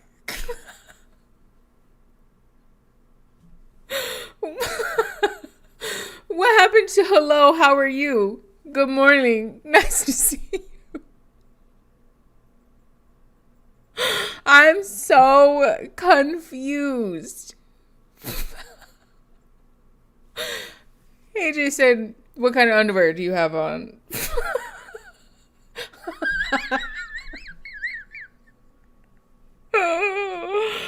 Oh my god. Callie in the Discord chat put the what the fuck? Yes, it is giving. What are you wearing? I don't like this at all. At all, at all. What is that? Oh my god. Andrew sent a you up text in person. Nice to meet you. Do you sleep naked? Truly. I'm sure the editors cut it together weird, but still, I just am so confused by this. This is not a, like, we don't know each other question. This is a, like, we already know each other and are, like, chit-chatting, or, like, we are already, like, down the funnel of, like, we know each other and want to get to know each other more, you know? I just... What are you wearing, Jake from State Farm? Ew. They just killed a bug on me. Gross. I think it was a mosquito. Yuck. Oh my god, no, I have a bug bite. Ew. Okay, anyways, let's keep going. 12 minutes and 9 seconds. Pressing play. In 3, 2, 1. Usually in like boxers and a t-shirt. Same. Okay. Yeah. What are your turn-ons? What are your Yeah, turn-offs? I mean, feeling my partner's eyes across the room, you know, and just knowing. I like those little looks. someone who wants to try new things. Okay. I like that, you know. I think it keeps things alive. Good. How often do you like to have sex? What's happening? I feel as though yes, I would pay to not be a fly on the wall. What is happening? The producers being like, ask more sexy questions. I feel like we're witnessing an interrogation. I'm so confused. These are not things that I want to know. We should know less about each other. These are not things that I want to know about these people. I love being a fly on the wall, but not right now. Oh.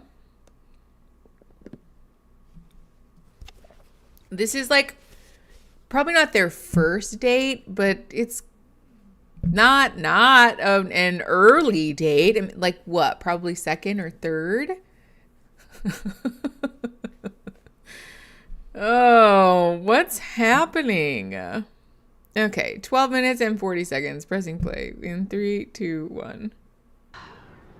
Obviously, if it's something new, then it's a lot, but sometimes can dwindle to like once to twice a week. Yeah, I think that's normal. Oh, I mean, God. yeah, I do. Dwindle? Dwindle? Oh, I hate when people do this. Okay, let's have the conversation. I feel like we've talked about this a bunch of times on this channel, and I'm sorry if you guys have had to hear this pep talk before, but there is no normal amount of sex from like 3, 4, 5, maybe 5 times a day is probably pushing it for some people's anatomy, but from multiple times a day to never in your life, all completely part of a normal and healthy sex drive, right? Let's stop doing the thing where we make people feel as though the amount of sex that they have is not enough, or that the amount of sex that they're having or not having is indicative of the quality of their relationship or how much they like their partner or find their partner attractive. This, first of all, yes, I saw Christine talk about the average, right? Where did it go? You're having more sex than the average US couple. Yes. So the self-report data that we have from surveys and things like that seems to indicate that the average couple has sex about 50 times a year, I think is what it is, which is like roughly once a week-ish, right? If we space it out in a way that, you know, we would assume is at a regular interval. But this expectation that healthy couples have sex X amount of times per week, throw that out the window, please. Because a healthy amount of sex is however much sex 1 or 2 or 3 or 4, however many partners are in your relationship, is comfortable with, feels safe with, is enjoying, and logistically works for those people. It has nothing to do with being like an indicator of, again, how much you like your partner or are attracted to your partner, whether your sex drive is broken or not. Really, the thing that we want to be doing is turning our introspection inward rather than observing what other people say or think. This is the other thing. Okay, so there's a lot of interesting things to be said about the observer effect in regard to our self-report data as far as like sex, masturbation, arousal, all of those things are concerned. Something that I think is really interesting, there was a study that was done about the use of pornography during masturbation. There was a survey that they conducted, and folks who were assigned female at birth, when surveyed about whether they use pornography during masturbation, the numbers that were reported were substantially less than folks who were assigned male at birth answering that question, right? Except that when the surveyors assured the participants that the results would be anonymous, that number went up So folks were much more likely to like honestly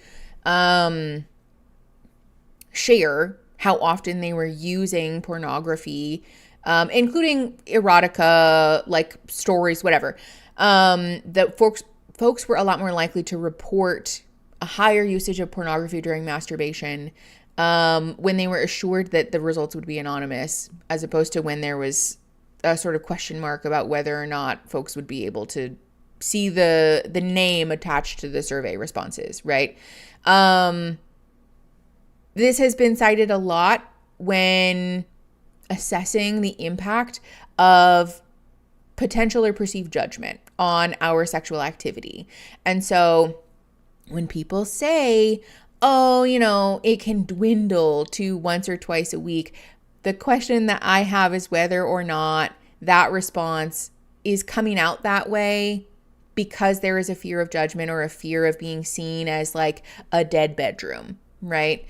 The thing that I want to encourage people to remember is that in situations like this, folks are a lot more apt to say things that are maybe not super true, but make them look as though they're sexually healthy on camera. And that causes it's this cyclical judgment thing, right? Where, well, this person said that their sex life dwindles to once or twice a week. So surely that means that I'm not having enough sex. So I'm going to try to have sex more. I'm going to tell everybody in my life that I have more sex than I do. And that doesn't help anyone.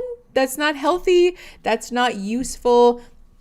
Again, there is nothing wrong with having sex however amount of times in a week, in a month, in a year feels safe and comfortable and ultimately serves the purpose of providing connection for you and your partner, because that's the whole point of it. Also, the amount of times that I said that word, the stream's going to get taken down for sure. Dwindled. People who talk about how much sex they have gives me the same vibes as couples who are always posting on social media. Yes. If you have to tell everybody about how great it is, it raises some questions about how good it actually is, right? Okay. This bug bite on my wrist is going to actually drive me to murder. I think there's 2 of them. I hate mosquitoes. Okay. Anyways, let's keep going. 12 minutes and 48 seconds. Pressing play. In 3, 2, 1.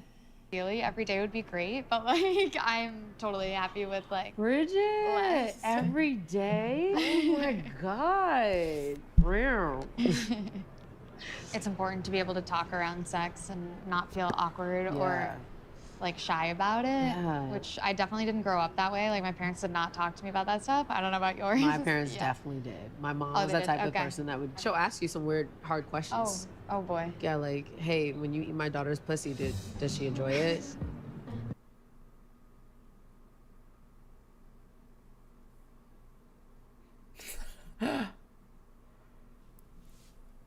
What?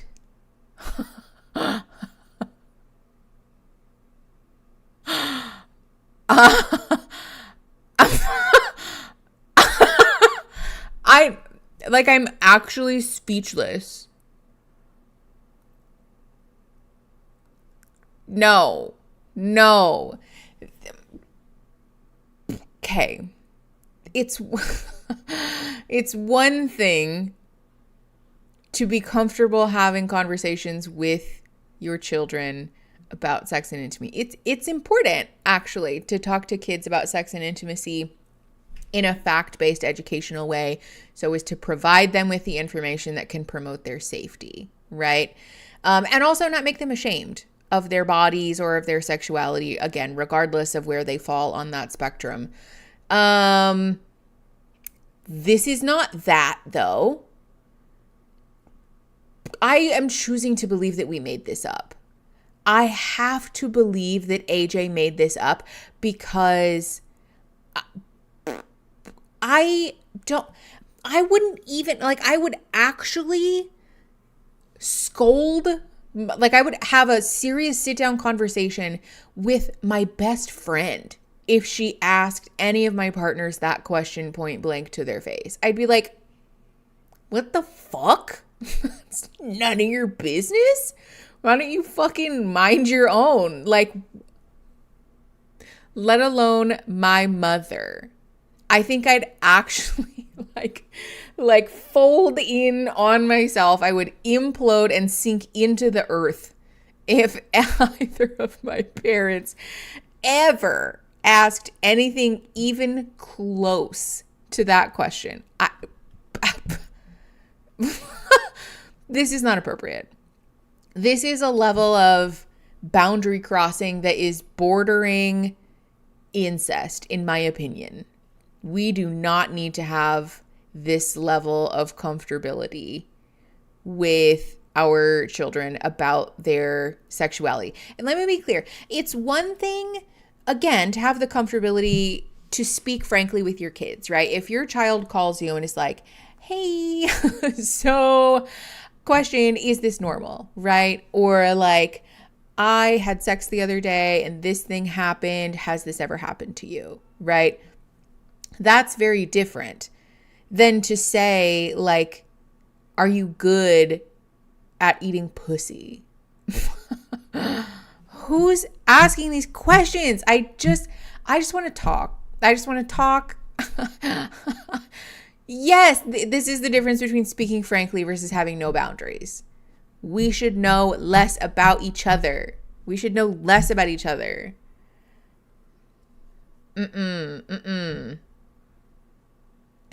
Thankfully, I have a feeling this type would not make it past the first round.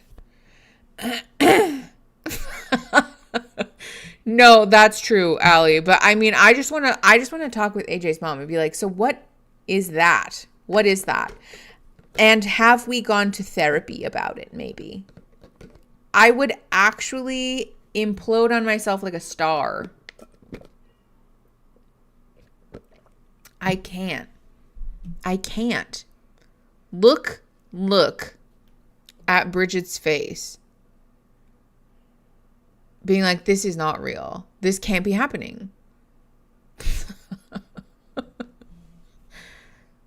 Also, like, no one asked. Okay. 13 minutes and 26 seconds. Pressing play. In 3, 2, 1. Like, do you make her come? Like, that's important. She would not ask that. I swear to God, she would. The quirky, awkward music in the background. Like, you're a strong contender for me. Like the you one person that you make me a little bit nervous, but I think like we've had a lot of intense moments. Yeah.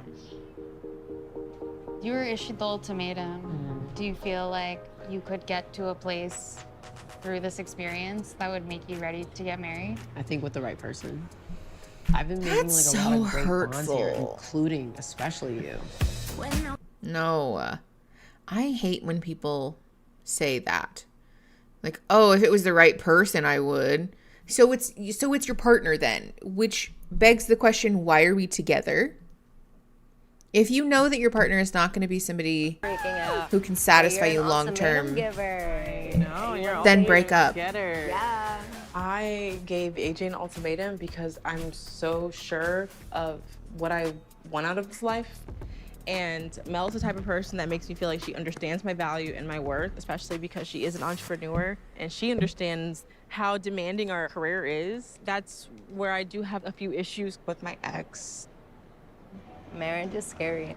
So remind me why you were hesitant to marry Marie. I just want to like touch. I think we talked about that. I just want to bring that up again. I just want to bring it up. I just want to. Yeah. Let's just. I know I have these fears about like all the things that marriage entails, right? For sickness, for health, for richer, for poorer. What if I got sick on her and like left her before she left me? I mean, anyone could get sick, and even if that happened, then you'll figure it out, I guess. What? This is a whole deep thing that I don't know if I want to get into. When I was born, I almost died. And so with that, I face a lot of health issues today that I know you may not be able to tell because I'm very much under control, but I deal with chronic pain. Sometimes I wake up and I'm just in like so much pain that I don't even want to get up. And it's things that are out of my control and can't be cured. So it's like the older I get, what does that look like? Do I want to bring a partner with me? I could not live as long as them. Oh, okay, sorry. I was just, like, trying to like soak it all in. Like, No, I know. I'm sorry. That was a bomb. no. That was a bomb. I haven't told anybody that here. Oh.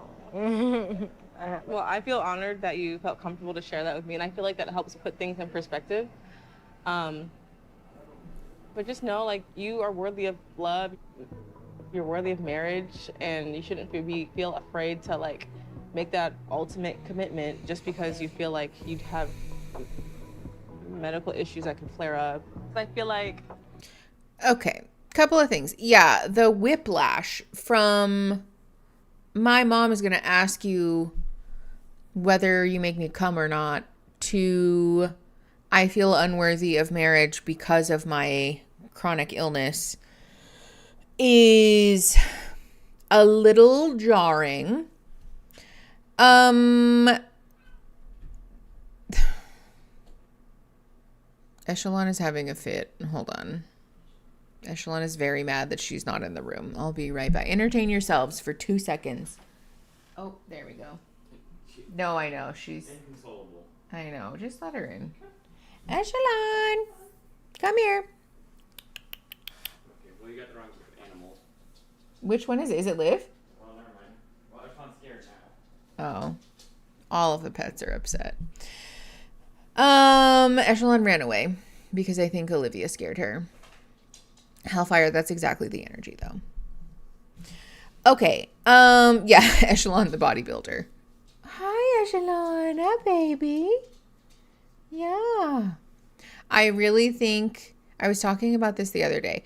I really think sometimes that Echelon might have like a cognitive disability because when the door is closed, it's like she can't, it's like because she can't find us, that she becomes inconsolable. Like she just cannot handle like not being able to find one of us. And then you open the door and she sees you again and she's like, oh, okay, that's fine. Yeah, okay, you still exist. You're still fine. So I think that's what it is. I know. Okay, so here's the thing. I think the trauma around this is creating some hesitancy in terms of long-term or permanent partnership. And that's super valid, right? We're all going to work through the trauma and the worthiness and the identity issues around chronic illness, disability, chronic pain in our own time. And that doesn't mean that a trial marriage is the way, right? I take issue with that as the primary methodology for which we're working through that, because that's not going to make it better. I don't know. I don't love this. My distracted neurodivergent ass is very lost but very entertained and disturbed by the show respectively. Well, come here then. Hi. Hold on, let me see if I can pick up the baby. You got to be careful though. Oh, no, okay, we're running away. We don't like it. Okay. I think it's a cat thing. Yeah, that's fair. It might just be a cat thing. Closed doors and a front to the very delicacy that is a cat's nature. That's kind of true. Okay. Let's keep going. 16 minutes and 28 seconds. Pressing play. In 3, 2, 1. I offer something different than your exes, and I feel like... Okay, confidence. Who's confident now? Maybe I just bring it out of you. That's it. That could be it too. I don't like that. I don't like that at all. Always gonna constantly think about my ex. But today's our last day to like figure out who we want to potentially be married to. Brittany checked all the boxes, but then Dana's definitely a little spicy. I think we would challenge each other for sure. So I don't know which I want right now. I feel like we have a tension between us. Not Dana. Like sexual tension. Okay, we'll start with this. Are you a top or are you a bottom? Or are you I'm not a top or a bottom. Reverse? Yeah. Okay. Like whatever I'm in the mood for. The only reason I ask is because your nails suggest you may be a bottom. So the funny thing is I literally haven't had nails for probably, I don't know, like 2 years. And What are these questions? I'm choosing to believe that the producers are forcing them to talk about it. You know what it feels like? It feels like we are parading the queers so that the straighties can get a window into queer relationships. That's what this feels like. You know what? It kind of reminds me of Queer Eye a little bit. Like, this conversation is not meant for queer people. It's meant for straight people to view. And I don't like that. Fuck Netflix for that. Dana and AJ should go together and just take all of that off screen. Straight men watching this like, what the hell do nails have to do with it? Oh, honestly, a little bit. Also, can we not do that, please? Because the length of people's nails doesn't have anything to do with their status as a top or a bottom or a verse. That's a skill issue. I'm sorry. Like, I hate this. The emotional roller coaster is actually tiring me out now. Marsana, honestly. Now explain what scissoring is. Yeah. Okay, hold on. Echelon, what are you doing? Because you're making a noise that's stressing me out. To be fair, it wasn't Dana that asked. True. I do love when people have too short nails, though. It's serving content the best way. And that's super valid. I just sucked some of my hair into my mouth. No, that's super valid. However, I think anyone who is under the impression that the length of somebody's nails indicates whether they're a top or a bottom is a sort of childish take, in my opinion. Who doesn't like to perpetuate a shitty stereotype for the heteros? Yes, exactly. Okay. Let's just keep going. 17 minutes and 24 seconds. Pressing play. In 3, 2, 1. And my ex talked me into getting Sabotage. so that like I wouldn't. I know, right? Yeah. Yeah. You don't struggle with the fact that you're an ultimatum giver and I'm a receiver? I don't. No, because I think that you want to be married. What makes you think that? Because you want the same things that I want. You do want security. I do. You do want to feel like someone's gonna choose you every time, no matter what, always. Most people would probably be into it with the right person. You don't feel like you lose independence once you're married? No. I'm big on independence. I don't want to feel like your mom. I don't want to feel like you are gonna fall apart if I'm not there. And it's really hard because sometimes I feel like my ex wouldn't. Okay, couple of things. No, I feel like you want to be married. Well, you don't know that. And this is reading like, no, I don't struggle with that because I think I could just force you to get married if I really wanted to. Especially the like, will you want security and to be chosen, et cetera, et cetera. Yes, like you don't have to be married for that. Nothing about marriage inherently indicates that all of those things are going to happen, and vice versa. People can very much have relationships with security, safety, being chosen every time, being supported, having a healthy amount of independence, regardless of their marital status. This is the thing about the fixation with marriage as a title that really gets me, is that that's not...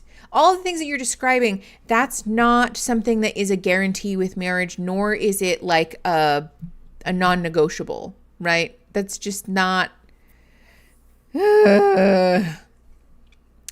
Was it the right thing to ask, did you give or receive the ultimatum? There's a YouTube channel called The Strap Down that did a couple episodes talking about the season of the ultimatum, and they were so funny. I would recommend. Yes. Okay, Arian, yes. No, I think you want kids. I think I could convince you. Yes. This is the energy. And like, well, with the right person, you would want to.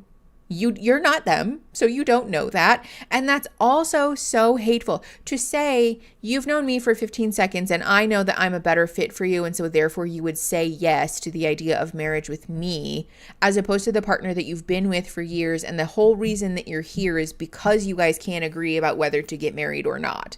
The hubris of this is shocking, staggering, quite frankly, offensive.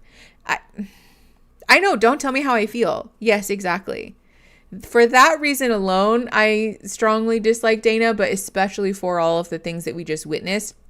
Like, for example, the way that they bullied Megan into staying. This seems like a pattern, and I don't find that to be very...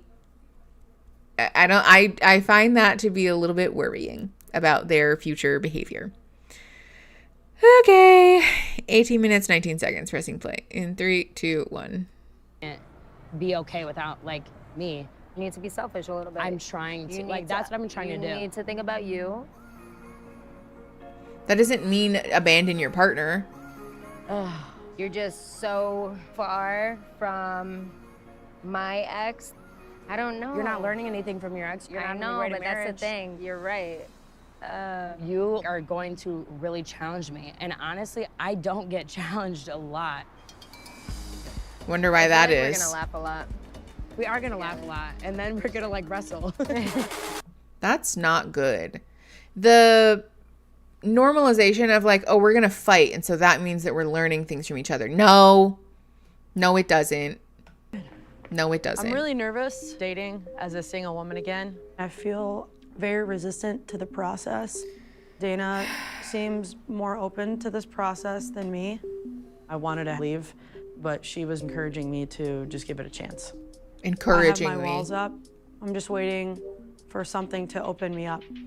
It scares me that I've been given the ultimatum. I am worried about losing Dana. If I do have moments of jealousy, I tend to like spiral. I feel the feelings. I do definitely feel the feelings. The first date that we had, I was so freaking nervous. Like, yeah, I had a really hard time just letting go and just being present. Way less nervous today, thankfully. Yeah. Still nervous. Yeah, me too. But I feel like if you were like completely not nervous, I feel like that'd be a little bit weird too. You know, like, do you do this often? I do this all the time. Yeah. I'm a serial dater for the last 10 years. In high school, in college, I didn't have like a ton of big dating experience. Was always like the single person, was always like, yeah, gonna do my own thing. I feel the same exact way. Yeah. Like to a T. Yeah. I was a late bloomer, and I think part of it was just coming to terms with who I like and what I like to wear and stuff. When I was in high school, there weren't a lot of gay people. Yeah. So it was kind of, how I would dress up is like athletic wear. What do you do for work? So I'm a personal trainer. Oh, and cool. I'm gonna take the MCAT and then see where I'm at. Ooh. I know. Good for you. That's awesome. How about What's you? the MCAT?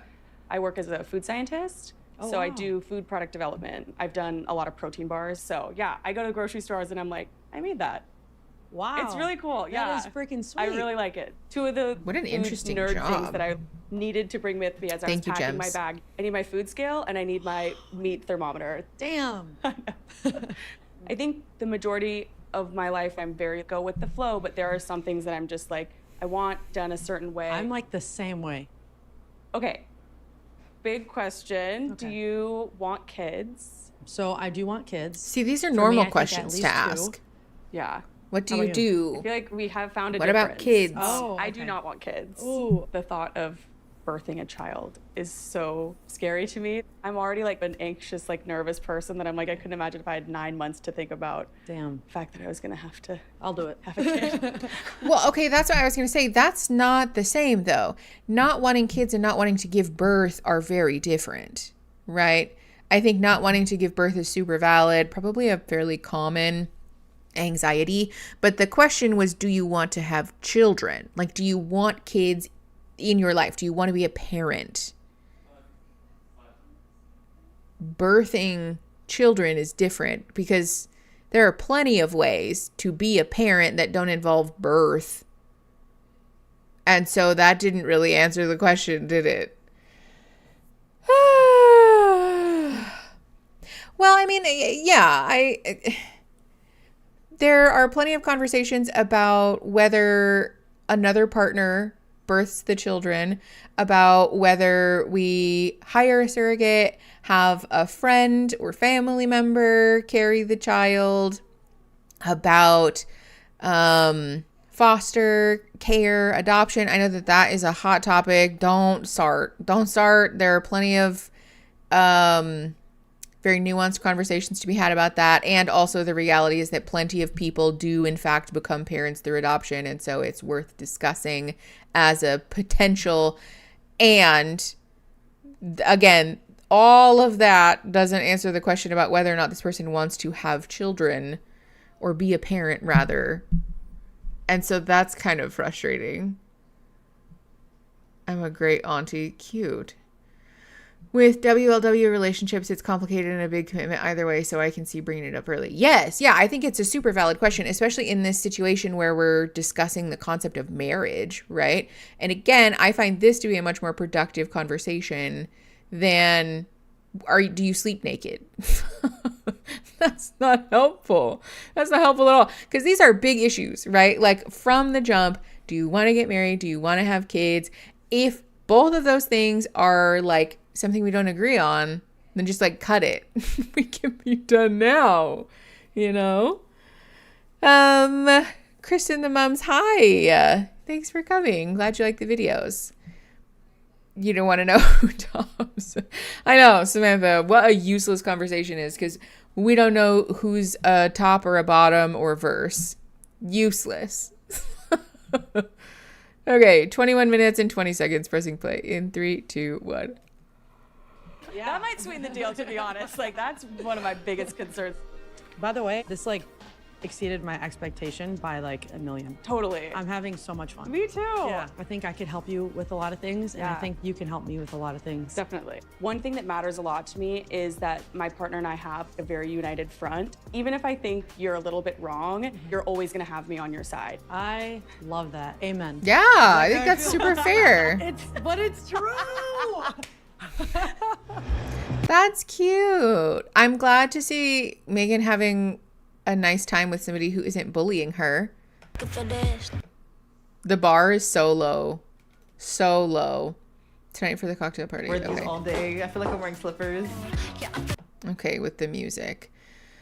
Like the kid from Home Alone. Burn. Is that good? I don't know anything about skincare, but that seems like maybe that's not very good for your skin. Okay, they're all just getting ready. We're just hearing things about their getting ready routines. The bar's on the floor. I know. Oy, okay. The music is so loud in the show. Who did the sound mixing? Because sometimes the conversations are so quiet and then the music is like, Mah! Brittany is so gorgeous. Yes. Dana's gonna be so pissed. Angel just walked in. That someone's not bullying their partner. I know. Bars here in Florida. How are you? I love the shirt. I love this. I love your whole fits. It's sick. Okay. How are you? Can we please stop with the music, Netflix? Thank you. Are you guys nervous for the choice tomorrow? Yes. Who have your dates been with? Mine have been with Kyle and Bridget. Ooh. That's interesting. I know. Like, Bit of a love triangle. With, but here I am right in the middle. Lesbians, you know? Cheers. I'm so sick and tired of them mixing music in with the conversations, especially when the conversations are about nothing. How you feeling? You know. Overwhelmed? Yeah. Damn. I came in here very concerned for my ex and I wanted them to miss me, but the grass is only green where you water it. Exactly. And oh, that's beautiful. I'm like a very big people pleaser and I need to back out of that very quickly because that's not going to get me anywhere. And where did that get me? Here. So we're fixing it by not going to therapy. That doesn't make any sense. There's some kind of music festival thing going on near me and it's really not matching the vibe right now. Marcella, that's so funny. It's not funny, but it's just like a funny visual. The idea that this bar is dead silent so the record... Oh, so they can record the conversations. I know. I feel like it would be so painfully awkward. And also, no wonder they hear each other's conversations then, because there's no background noise, really. Mixing the music and the dialogue feels very YouTube. It does a little. This is why I think they're all just different versions of Ross and Rachel. Yeah, I wanted them to miss me. Yeah, so also the like, I'm a big people pleaser and I need to back out of that super quickly. That just didn't happen. You have to work on that for like a good bit of time, especially if it's a lifelong behavior. Doing that in the span of a few weeks while you're on this very toxic TV show is not a realistic expectation. Let's just be very clear about that. Okay, 24 minutes and 5 seconds, pressing play in 3, 2, 1. This entire time with you, I've always felt so comfortable. That's what AJ says to and about everyone. Putting all physical stuff aside, like, there's definitely something you can offer me, and I feel like there's something that I can offer you, and whatever the capacity that is, that's something I would hope to explore. With you, it's just different. I can really just be just AJ. I'm Caribbean, so we do carnival. I don't know if I've heard of. I've never been. Yeah, it's amazing. You wear pretty much nothing, and I won the twerk contest. No! Damn, I'm jealous. I'm so jealous that I missed it. Yeah. Because I would have won, but... Crazy. And I made like $100 with people putting money in my bikini. We could just like replay it. Like you just give me like this is what happened. I'm gonna show you. I can totally imagine a life with you. I can see it. It's not far and it's not like a dream. Right, because it could happen. We have conversations all the time that literally like spiral can and just go everywhere. Yeah. And we lose track of time, and I think that's such a wonderful thing. That really scares me. That is a possibility. Yeah. To be vulnerable in that aspect, because I haven't with my ex, but it's like we're there. AJ is my top choice. I don't understand the blind optimism of saying like, oh, well, we could just be with each other forever when you've known each other for like 5 seconds. I just don't get it. I don't get it, and it's frustrating to me. This is why shows like this push my buttons also, because it is, whoops, so sorry. It normalizes an actually very unhealthy behavior, which is the too close, too fast thing, right? This is not good. That's lesbian culture in general. Like, sure, and it's still not a healthy thing, right? Let's be very clear about that. Me out here losing time all by myself. Okay, yes, also, like, what else are you gonna do? You're in lockdown, essentially. There's nothing to do except for sit in your room or talk to each other. This makes me so mad. No, Aria, but you're not wrong though. Okay, 25 minutes and 32 seconds, pressing play in 3, 2, 1. We have this connection. AJ makes me feel very desired, and that's just a feeling that I haven't really felt in a while. No matter what happens, you guys don't know each other. Because I can't lose someone like you.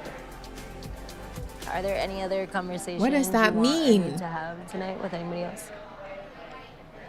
Not necessarily. Because I'm tired of stressing, yo. Like, no. I feel better sitting with you, if that means anything. Yeah. I feel a lot better already. They look so uncomfortable and awkward. All right, cool. Let's go. Okay? Yeah. Yeah? Okay. Yeah, I'm good. Okay. Yeah. Smell nice. Thanks, Mama. You look so much better. I do. I feel better, actually. Yeah? Okay. I'm gonna leave you alone because I feel like I should. Okay. But Dana being like, let me just come over here and remind everyone that I'm actually your partner first.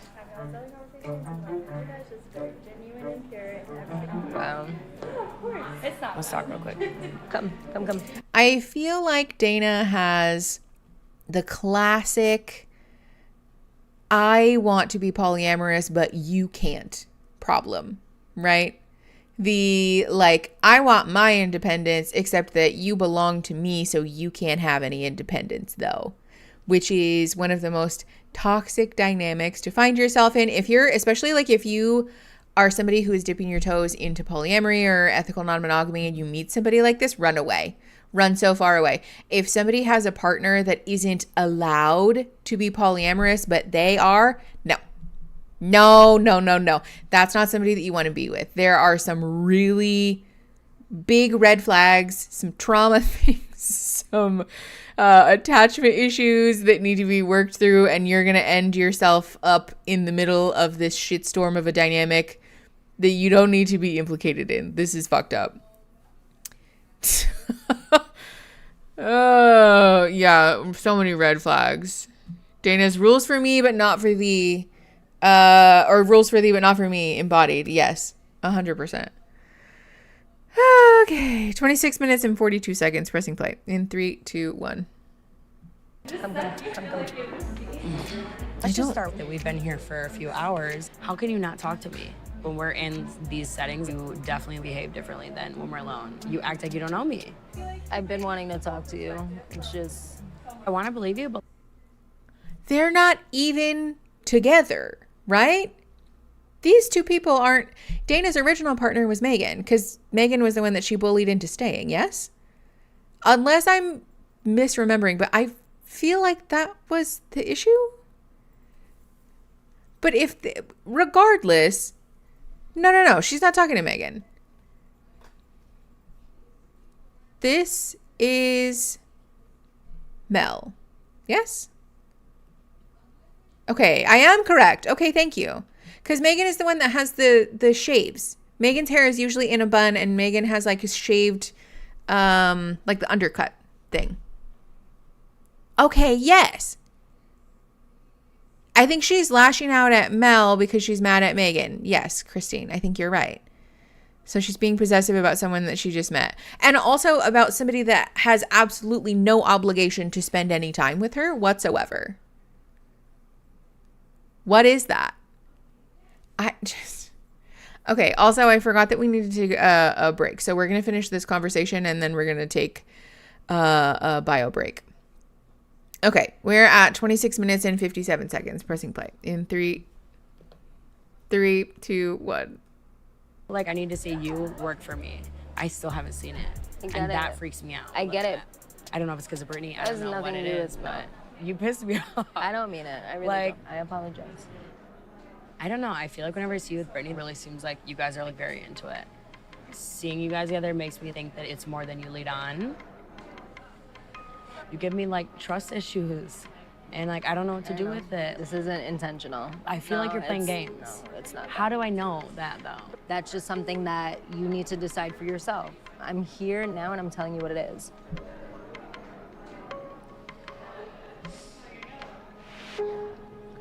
I swear to God. Tell me. Don't waste my time. Bro. I will run your food truck into the river. Okay. You good? How do you? This whole dynamic is so toxic. Literally physical threats of violence because Dana feels like Mel isn't giving her the appropriate attention, but also that Mel literally just said, I'm happy sitting here with you, Brittany. I don't have anyone else that I want to talk to. And then all of a sudden is like, oh, I don't mean to give you trust issues. That's not what it is, blah, blah, blah. I'm not more comfortable with her. I'm more comfortable with you. So in one very short conversation, we've got lying, intimidation, threats of violence, possessiveness, and poor communication. Like I said at the beginning, those two, match made in hell. There's no world where those two need to be in a trial marriage with one another. Cuckoo bananas. Cuckoo bananas. Dana's fairly toxic in general, definitely. The thing that is wild, though, is that Mel is not really much better in this situation because there's like the smirking and the like, I don't mean to do that. Like, it's not about Brittany. It's not because I like Brittany better. But then Mel is either lying to Dana or lying to Brittany. And Dana can't handle not being the center of somebody else's universe, so she physically threatens illegal activity and violence. I know I shouldn't endorse this relationship just because I love Megan and I want her to escape Dana. Oh, I think we should just endorse these two breaking up and Dana going to therapy and being single for a while. Oh, Mel better run the fuck away. I think Mel and Dana need to run away from this experiment and take some time to themselves. Oh, yeah. Okay. So before we watch this conversation, let's take a quick tenor. It is 2:35 my time, so just after the half hour. We'll be back in 10 minutes, which will be 15 till. So go make sure that you get some water and do a stretch break. Get yourself a little snacky. And we'll be right back. Okay? See you in 10.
Hello.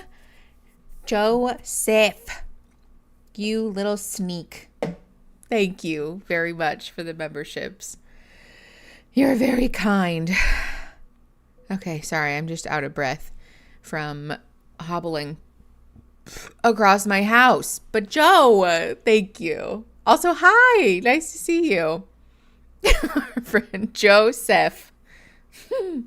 I know my watch did not just yell at me to stand up when I was just standing up.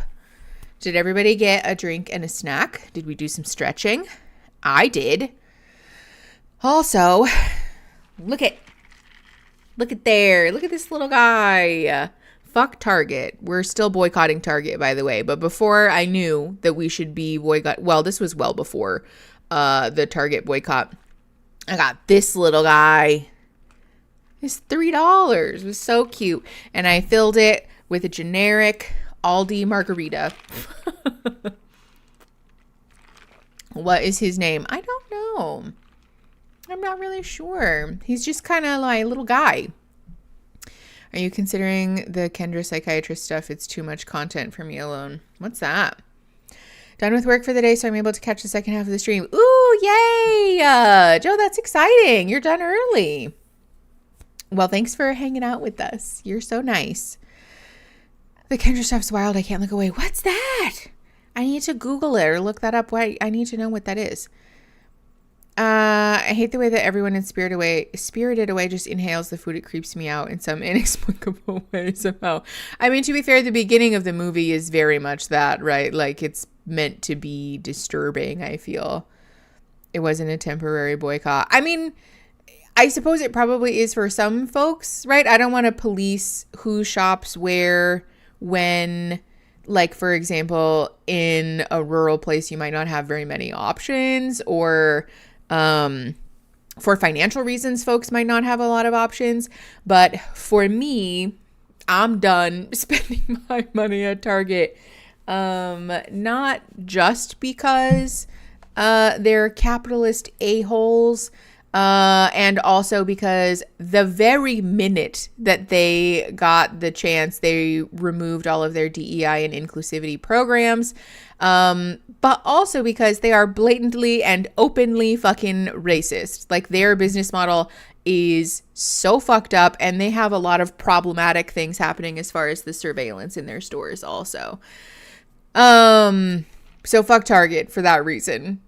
As a person who can afford logistically and financially to not shop there anymore, fuck them. I'm not shopping there anymore. Walmart too, honestly. Thanks for having me, y'all.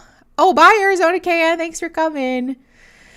Girl believes she's in love with her therapist. Oh, no. Yes, I did see some people talking about this on TikTok, and I haven't really looked into it. But, oh, yeah, the app No Thanks. It allows you to scan barcodes of items, and it'll tell you if the company or the owner is connected to Israel. I heard about that.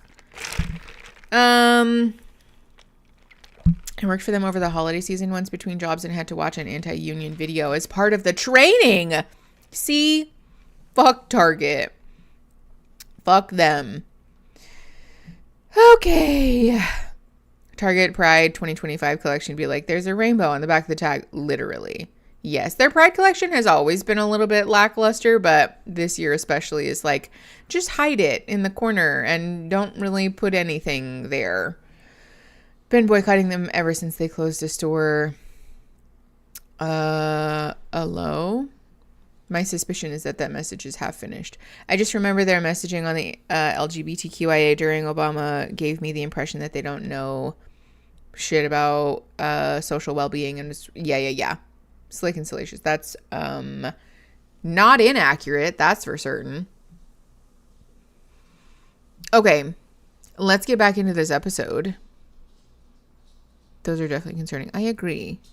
Also, were you guys talking about anime during the break? Okay, really quick. One more thing. This is also something, this is another reason I have beef with Target, is because back in the day, their clearance items, their like low cost stuff was like actually worth it, right? Aaron's talking with the dogs in the hallway. But now they'll be selling stuff that's like, you know, like one of the little candles for like $9 a pop.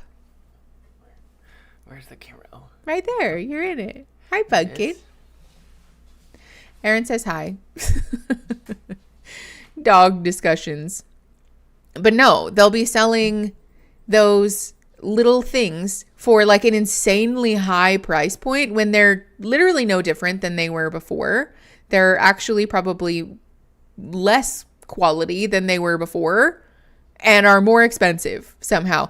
The invasion of like the department store aesthetic and like the Joanna Gaines collection and the fucking like fancy pantsy, like, ooh, it's so much better than I don't want that. I don't want that. It's actually not any better than the shit that they sold before. They've just packaged it in a way to make people think that it's like fancy and high quality. And then, yes, they got rid of the end caps, which makes me so mad. You used to be able to find some really cute stuff. My entire college dorm room basically was furnished with Target end cap shit because I just fucking surveilled those bitches for weeks at a time. Yeah, I used to just walk the inside aisles. Yes, exactly. I still have like hand towels in my house that I bought for my college dorm room for like $3 for like a pack of 8. Not anymore. Like not in a million years could you find something for that inexpensive. It's so annoying. I did the end cap circle once week. Yeah, exactly. I personally grew up thinking Target was somehow better than Walmart, like in a very classist way. Yeah. Well, I think that was their brand identity, right? They very much depended on that brand identity to market themselves as more appealing. But the reality is that the product has never really been that much better. But at least before it was like attainable financially. It's not anymore. It also is just like yucky, the brand messaging there. Okay. Anyways, sorry. Let's keep going. We're at 27 minutes and 52 seconds. Pressing play in 3, 2, 1. Feel about Mel. My headphones are off. I don't know. Something's off. Me too. Just get nervous about like her and Dana. Okay. What makes you nervous? Just don't think she has good intentions. The way that she carries herself is like she's just so quick to like hold someone's hand or put their arm around them. I just don't like to see like how close they look together. Yeah. I don't like to see that. It rubs me the wrong way. I mean, that's fair, but because I saw it with Brittany earlier, yeah, to be honest with you, and I was just kind of like, you know, this bitch in me had to pull back and be like, AJ didn't even gotta snatch nobody tonight, it's fine. Exactly. Mel, being that kind of person, she would like initiate physical stuff, and personally, I don't know if I can come back if they did something physical. I know like what we signed up for, but that's just like where my mind's at. That would be hard. And it's just like the fact that, you know, she's with my ex. Or it might be with my ex. Yeah, concerns. Yeah. I'm so sorry. Yeah, no, it's good. This is exactly the reason that Megan wanted to leave. And Dana was like, no, just like be strong. Why don't you just like get over it? Have you thought about just like not caring? That's Christine. Hi, Christine. Yes, we have an update for you, which is that I am an Aldi stan and I absolutely love it. Also, you made it. I know. Some of the stuff that they have at Aldi is so good. The chocolate in particular. Top tier. I ate some of it during the break, actually. Christine, you made Aldi. Yes, you heard it here. Christine K is in fact the owner of Aldi. Just kidding. Not really, but it is really good. Yes, Christine, you told me. You told me and you were right. You were right and you should say it. You were right and you should say it. I wish I'd be so rich. You and me both. Okay. Anyways, sorry. So Megan's original partner was Dana. AJ's original partner was Brittany, right? I don't remember who Mel's original partner was, but Megan and AJ are both complaining about Mel in this moment. And I resonate with Megan being upset about it because I think from the outset, Megan was like, I don't love this and I don't really want to be a part of this. And Dana bullied Megan into it. AJ saying that they don't like AJ saying that they don't like Mel being so close and cuddly is very hypocritical, though, because that's exactly the way that AJ is. Someone pointed that out earlier, and like, yes, exactly.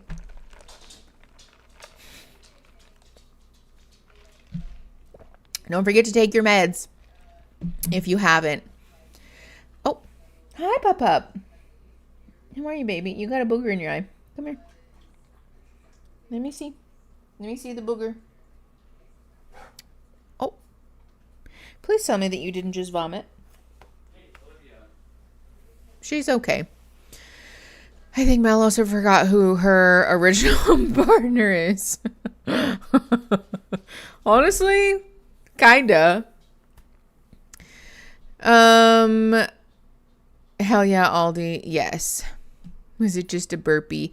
It was one of those, like, it's kind of gross. I'll spare you guys the details, but it was one of those burps that's a little like, oh, okay. Thanks for reminding me about your eye booger. No, about everyone's meds, obviously. Isn't AJ the one flirting so hard too? Yes. Yes. And also using this opportunity to create a false sense of closeness between Megan and AJ, which is especially toxic in my opinion. But okay, let's keep going. 29 minutes and 7 seconds. Pressing play in 3, 2, 1. Like, try. Marie's Mel's original partner. Try to not let your emotions get the best because you're making connections too. That's not helpful advice at all, actually. Do you want to go talk?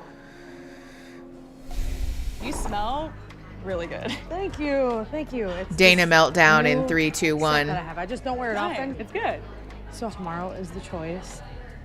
How'd your other 2 dates go? I realized how good I felt like the date went with us. Yes, I feel like we're on a vibe. I realized as I was leaving where I wanted to be I hope your dates suck, and then I was I didn't say that because I'm I don't hope your dates suck. I hope that they're not as good as this one. It could not have gone better. I would agree. Okay. Little toxic, but kind of relatable, I guess. Non-genuine stuff from people. And I feel like it's because you're probably very loyal, and that's how I feel, and that's where I feel like I've really connected with you on that, where I'm there are so many different things to get out of this experience. I see us making a lot of growth in that way without having to muddy any other boundaries and no expectation in any other way. After one date, I was I can see this. I love that. Yeah, we're doing it. Good. I think my connection with Haley is evolving and growing. She's so different than Dana. We have a lot in common, and we have a lot that we can help each other with. There's so much that she understands about me. Haley would be a fantastic trial marriage partner. Cheers. These two seem like they're a safe space for each other, at least. I'm feeling good. I had so much fun talking to you, and you're so cute. I was excited and nervous to talk to you. You've surprised me a lot. I feel like we connect on a soul level too, where I can see us being very complimentary, but also very on a soul level. Yeah, you make me excited. It's fun. Yeah. I love your outfit. Oh my God, thank you. So sparkly. You look great too. I love these dresses. Do you feel weird being so close to your ex? Oh, so messy. Yeah. Okay, all right. Okay. How are you feeling? I'm okay. How are you? Yeah, my head's all over the place. Yeah. I thought I'd be more decided by this point in time. Yeah. And I'm just what am I doing? I know. I don't know how I'm gonna decide. I feel that. I feel like I'm actually feeling feelings. Okay. There's someone here that I have chemistry with. Okay. I think it would be really intense. And I don't know about controlling myself. Okay. I feel if I went into a trial marriage with this person, you would end up exploring intimacy. Yeah. Yeah. Intimacy, emotion, right. I just didn't expect someone to be exactly what I'm looking for. Okay. If after 2 dates, somebody is everything that you've ever wanted, has checked every single box that you have, and appears to be the perfect partner, probably too good to be true. It's the thing. If it seems too good to be true, it probably is, right? We've seen AJ, first of all, be the same person in every single interaction that she's had, but also basically just mirror what anyone says on a date, right? Marita says that she wants a hopeless romantic, and all of a sudden AJ's a hopeless romantic. It's very... I hesitate to use the word love bomby because that's kind of a skosh too strong, I feel. I don't know that I don't think that it has malintent, and the effect is similar in the sense that we're sort of feeding exactly what somebody wants to hear for the purpose of being well liked, which is still a form of manipulation, just not with the intentional or abusive undertones, right? Yeah, I think, people pleasing, it is manipulative is what it is. Which again, doesn't necessarily make it abusive, but can be an on-ramp to abusive for sure. Yeah, chameleon. Yeah, Melly, that's a good point. That's like a good word. I honestly like AJ, and I think she knows how to be like, how to like be the person that other people want her to be for the sake of fitting in. She was a military brat and expressed something similar. Yeah, I think so too. I just don't like the lack of authenticity in that, because you are feeding somebody a false bill of goods, right? That's not exactly a kind or respectful thing to be doing. It also feels insecure, like she thinks no one will like her if she's just herself. Totally valid. Yeah. And again, still a very hurtful thing. Okay, let's keep going. We're 3209. Pressing play in 3, 2, 1. Name names if you don't want to, but I'm also all yours. Yeah, I've been like dating AJ. Marita seems to feel there was this deep emotional and physical connection with AJ, and I'm like, how many people is AJ having this with? Because like, I've been going on a lot of dates with AJ. It's pretty crazy. And I've kept getting this validation of like, you're at the top of my list. And I was feeling the same thing. Now I feel really anxious about tomorrow. It's like, I don't at this point know if anybody's gonna choose me tomorrow. Do you want to talk? We can, yeah. Okay. Let's go. Oh. You want to stand? Sure. Okay. I know, I feel like I've been sitting for hours. Yeah, so. I know. I wanted to talk to you again because I felt like we only had that one opportunity. I know. With you, I was like, it was like a happy surprise. I don't know, there was just something about you that I just kept picking up on. Keep leaving our conversations wanting to like talk more. Yeah. And what do you want to get out of your trial marriage? I'm like trying to find someone I'll get like the most out of it. Yeah. Like, for myself. I don't know. I want someone that oh, is bye, Slick and Salacious. accepting of how Thank you for coming. Process things emotionally. Like I'm a big baby sometimes. Like I just want to like lay on you. Yeah. I love cuddling and stuff. So. Yeah, me too. Yeah, it's just the best. I don't know how you're feeling about like the choice, but you're still open to me? Yeah. Okay. I'm still me open too. to everybody. Yeah, like, I know. I don't know. Like, I don't know. I can't gauge. I'm like, I don't know what anyone's thinking. Yeah, you just ask me straight up. I'll Yeah. tell you. Okay. Thanks. Me too. I'm an honest lady. Yeah. Bridget kind of came out of left field for me. I really appreciate the effort she's making into getting to know me and like wants to keep talking to me and ask me questions. But I'm the one who came here issuing Marita the ultimatum, and I can see that Marita and AJ like have a connection. So I don't know, I have a really bad like gut feeling that it's just like, I knew for a fact I did want to talk to you today, so I'm happy you actually pulled me first. I was just eager. I don't know what's going on up there. I don't think you want to know. Oh my God. So how are you feeling about the choice? I think having a trial marriage with you would be bananas. What does that mean? It's so weird. It is interesting to see how everyone acts when their ex is watching. Getting closer. Yeah, that's fine, because I'll get there too. Okay. I think that together, I think that we can bring some type of harmony to each other's life where you show me what life's about, and I'll show you what does love's that about. mean? It's like some take over the world type shit, you know? What? Yeah, I actually love that. Like, I don't know, with you, it's different. What do you feel with me? A lot. A lot? Does that scare you? Yeah, because it's in a way dangerous. Like, I want to touch you right now, but I don't know if I can or should. Well, why not? Because our exes are here. But they're exes, right? Yeah. Our exes have brought us here. Yeah. They knew the risk. I know, but it's scary. Well, hello. I really don't like the dynamic between those two. Am I interrupting? So, not to put you on the spot, but how are you feeling between us? Just kidding. Just kidding. You're so funny. Not to make it awkward. Except that you are. I think it's interesting that Pilar is torn between myself and my ex, Kyle. I've been on a bunch of dates with Pilar and we just get along really well. But then I also was going on dates with AJ, and it seems like she's seriously dating several people. So Which I is don't know phony. How I feel about it right now. I am very confused. Do you want to talk? In our little threesome. You guys No can hard separate feelings, if you no? want. Yeah. Kyle's like, please no.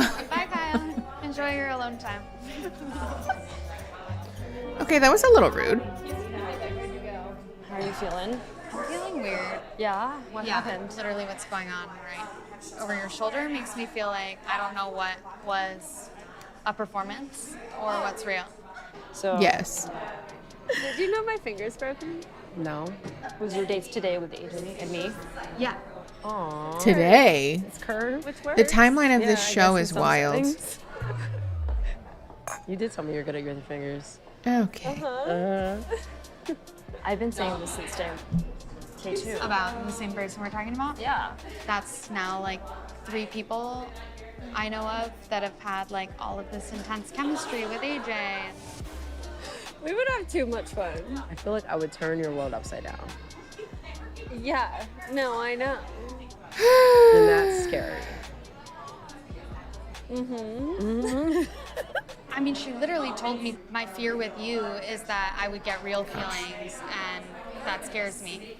And I'm like, how many people are you saying this to? No, it's with everyone.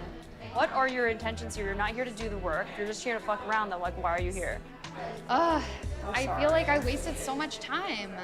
Like, that kind of sucks. Kind of like took from your experience. Yeah, Are you gonna address that? yeah, I am. Fuck yeah. I don't have any problem Okay, with hell confrontation. yeah. I love that. So hot. Okay. No, with the music. Are we not going to talk about it now, though? Oh, we're going to confront people at the choice. Also, why does Netflix have to name everything?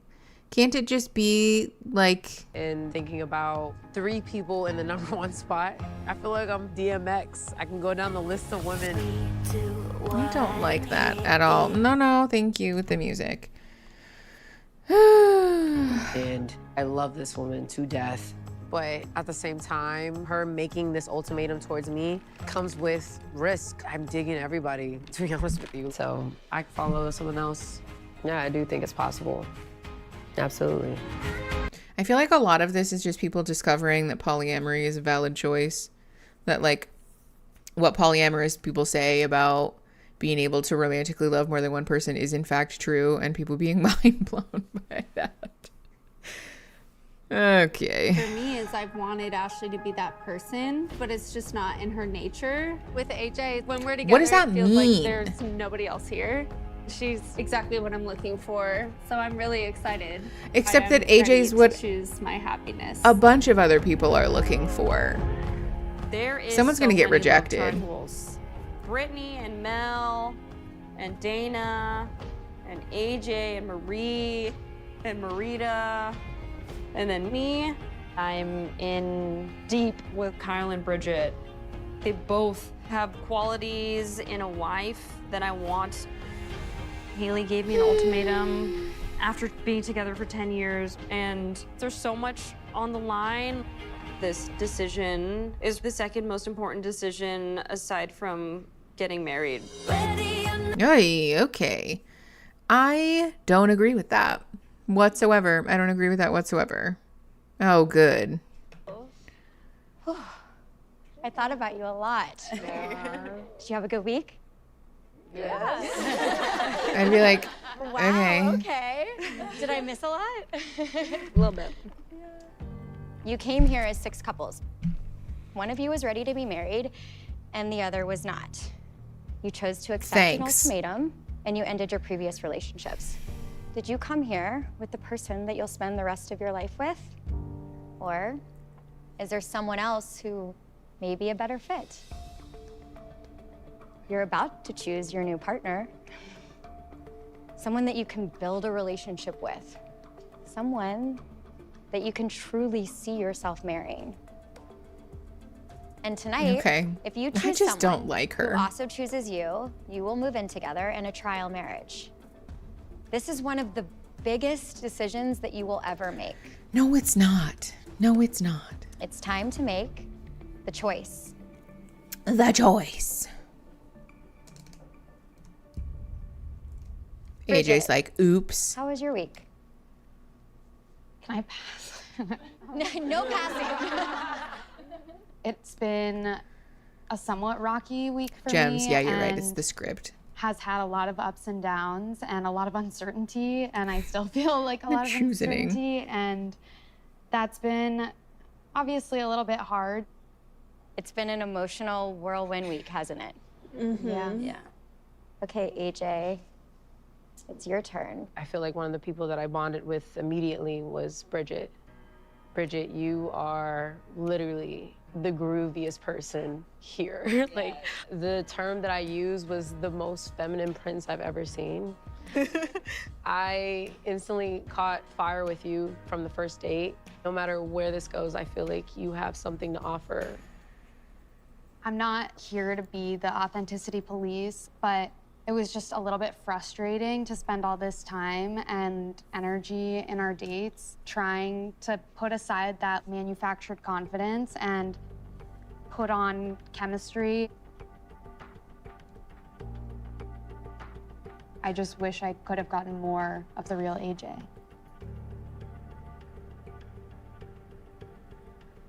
That's surprising for me.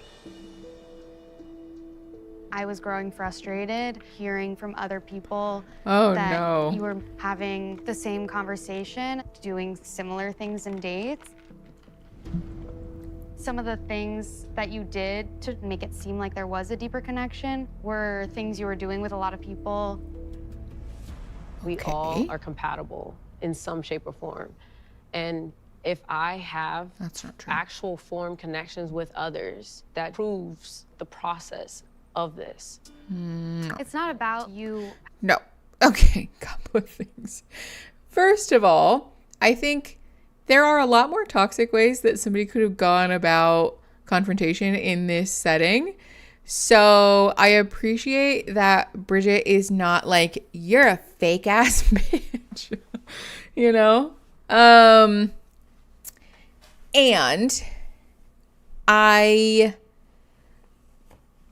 okay, one more thing. I want to point out the fact that Bridget is not necessarily making accusatory statements, but rather, I think there is a little bit of that, but it's also closer to the I feel thing, right? It was frustrating for me to hear XYZ. It bothered me to realize that, you know, XYZ was happening. I felt there is definitely like a tone of accusation in the sense of like, basically you're being phony, right? But I do think there's something to be said for normalizing less than perfect confrontation, you know? I don't know that it's helpful to say, well, it could have been more perfect in A, B, and C ways. So I really don't have a lot of issue with the way that Bridget presented this. AJ saying like we're all compatible in some form, and so of course I was behaving this way. Like, no. No, that's not true. And also that's just proving how good this process is. Both of those things are deflection of accountability. Both of those things are not at all acknowledging any personal accountability here, which is the point. That's the issue that Bridget seems to have. Yeah, honestly, it's kind of refreshing to see somebody lean into self-centered communication in the sense of like just being communicative about their own emotions rather than the sort of finger wagging accusation on reality TV. It's surprising. AJ is like I'm a supporting character to the main character energy that is my girl. Yeah, I have chemistry with everyone. Okay. 4258. Pressing play in 3, 2, 1. Having other bonds. It was more just a conversation that I had with Pilar. Oh no. We were talking about some of the things that happened during dates. And then we're also watching it happen in front of us with other people. So Marita's I don't like, want it to what? be me villainizing you. That's not how I feel. To say out loud. If I was Pilar, I'd be so mad. Okay, so this is a great thing to talk about because unless you know for sure that it's fucked, sorry. Unless you know for sure that it's okay for you to bring somebody into the conversation, that's fucked to throw someone under the bus like that. Pilar being like, hold on, wait a minute. I didn't agree to be put in the middle of this is very relatable. Oh, yeah, she had us in the first half. Oh, no. Even if AJ was correct with what they said, it doesn't change how it affected Bridget. Yeah. Okay, Crispy Bees, that's really true. That's super true. I do have the show volume up. Does anybody else feel like the show volume is too quiet? Let me know. I can try to fix it. But for what it's worth, the mixing on the show is also just terrible. The conversations tend to be quiet and the music tends to be way too loud. Pilar will continue to catch strays. No. Oh. Pilar. Now why am I? Yeah. That's very, I would feel the same. Oh, Punk in the show volume is too quiet. Let me see if I can fix it. Hold on. That's all the way up.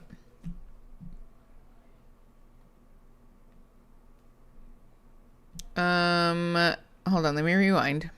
We'll just rewind by 20 seconds. Their bonds. How's that? It was more just a conversation that I had with Pilar where we were talking about some of the things that happened during dates. And then we're also watching it happen. It's a little quiet. Yeah, it might also just be that my mic is really loud. Every time that I stream, people say that my mic's too quiet. Hold on. Let me see if I can turn this up a little bit.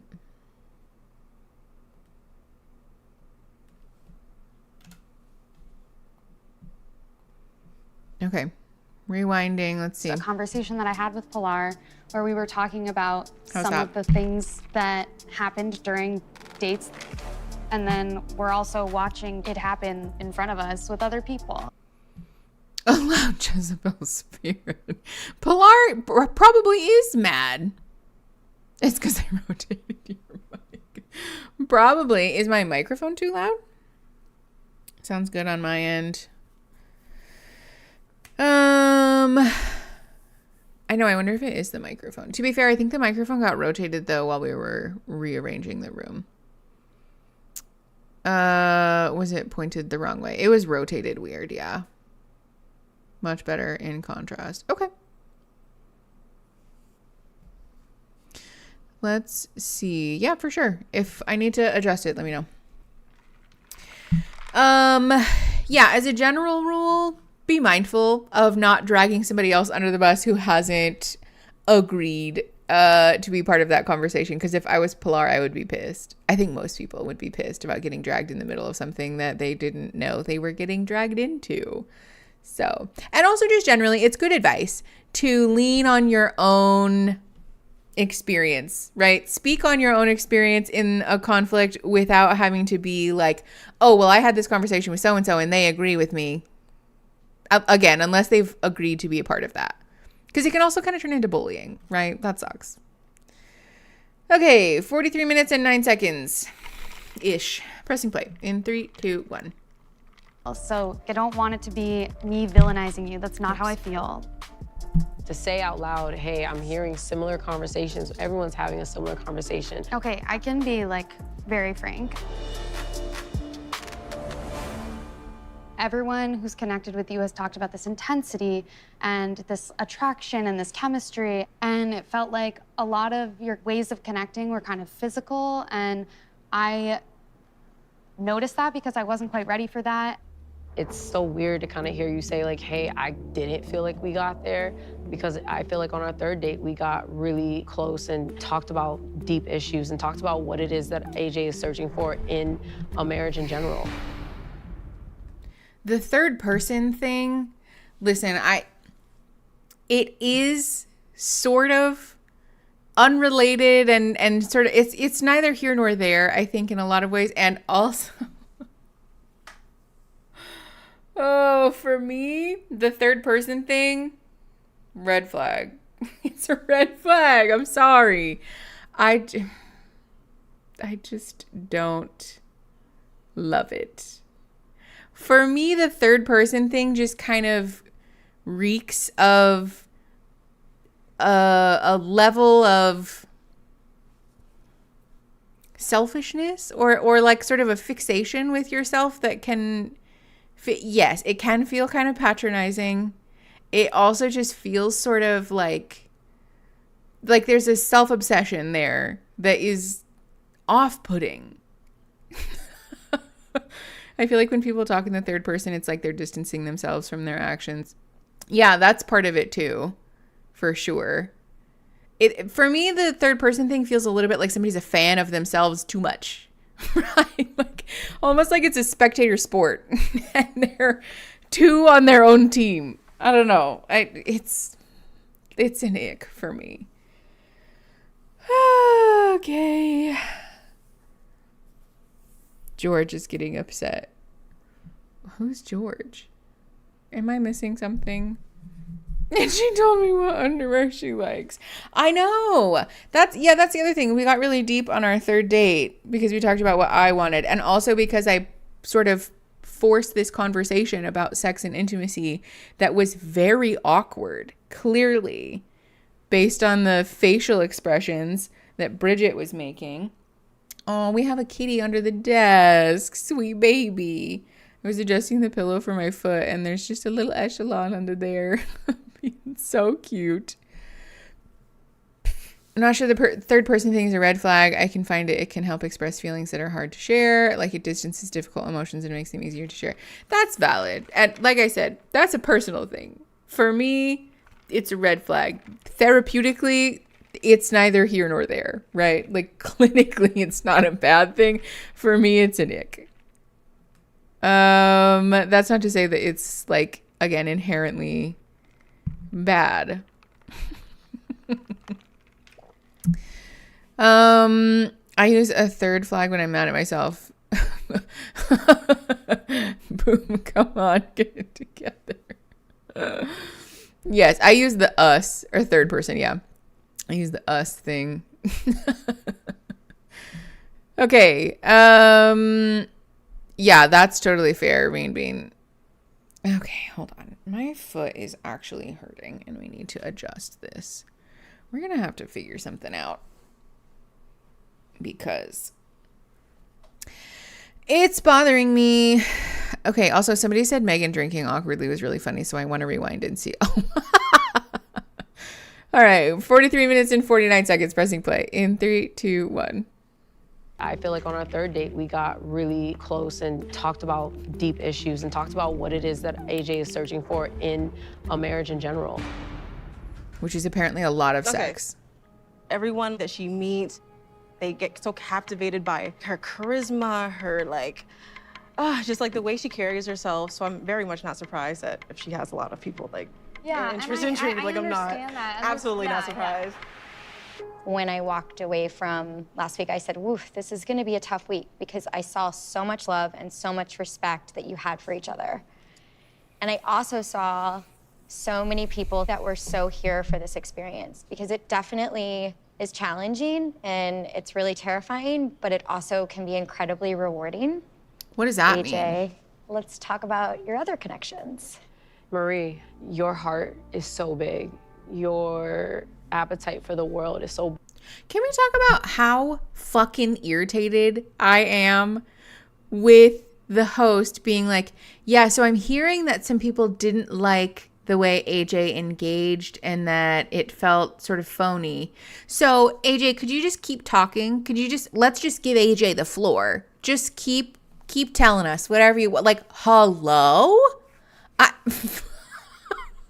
What is this? This is part of why I have such an issue with these Netflix shows, which is that we're just like fucking, like the hosts sometimes are just like bah, bah, bah, bah, bah, about nothing. Like,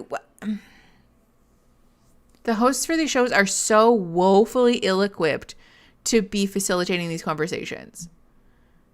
Hi. Oh, hi. Hi, Pizza Eggy. How you doing? Is the respect in the room with us now? Literally. It's just so exhausting. Hey, Echelon, do you think maybe you should not do that? Okay, we're scratching the couch. Okay. 44 minutes and 46 seconds. Pressing play in 3, 2, 1. Big, and I love that you carry so much on your shoulders and you don't let anyone see you break. Like, you make me laugh like all the time. Like, you are to me the funniest person, and you give me all the kikis, all the ha-has, and this week has just been just so easy with you. I love that you are overburdened with responsibility. That is such a green flag for me. that you're overburdened and overworked. What? This whole situation is so fucked. How do you even become a host for this? That you're available? That your agent answered their email, I guess? I don't know. 45 minutes and 13 seconds. Pressing play in 3, 2, 1. Give me reassurance. You give me those words of affirmation. It literally makes me smile ear to ear. Thank you. How does that make you feel? Super giddy, very light. I'm honored that you think all of those things and see all of that potential. You became very vulnerable. I'm so proud that you actually trusted me enough to Bridget really being like, dig deep. And it's incredibly forthcoming and very just easy, but yet also uncomfortable at the same time. AJ, who else did you connect with? Why are we doing this? Marita. I'm so confused. Hi. I'm so I'm confused. scared by to death this. of you, to be honest. And What? how romantic you are, I don't typically get. AJ is just I'm gonna rip my eyebrows right off of my fucking head. AJ is so transparently just repeating things that other people have already said they are looking for. So she just told Marie, I think, that you're so attractive because you work really hard, because you carry so much on your shoulders, because basically like you are overworked and no one appreciates you, but I see you and I appreciate you. She's pushing the buttons that she knows are a soft spot, and then tells Marita, you're so romantic and I think that's incredible. I've never been with anybody else who is so emotional, blah, blah, blah. That's exactly what Marita said that she is and that she is looking for. We're just repeating the things that other people have said about themselves. That's not at all an indication of a good connection. That's not at all an indication of compatibility. That is simply somebody being able to listen enough so that they can then repeat the things that they know somebody is looking for. This is why doing work on our own self-esteem wounds is one of the most protective things that we can do as far as manipulation and shitty relationships are concerned, right? Because if we do that work on ourselves and we are a little bit more resilient in the face of rejection, insecurity,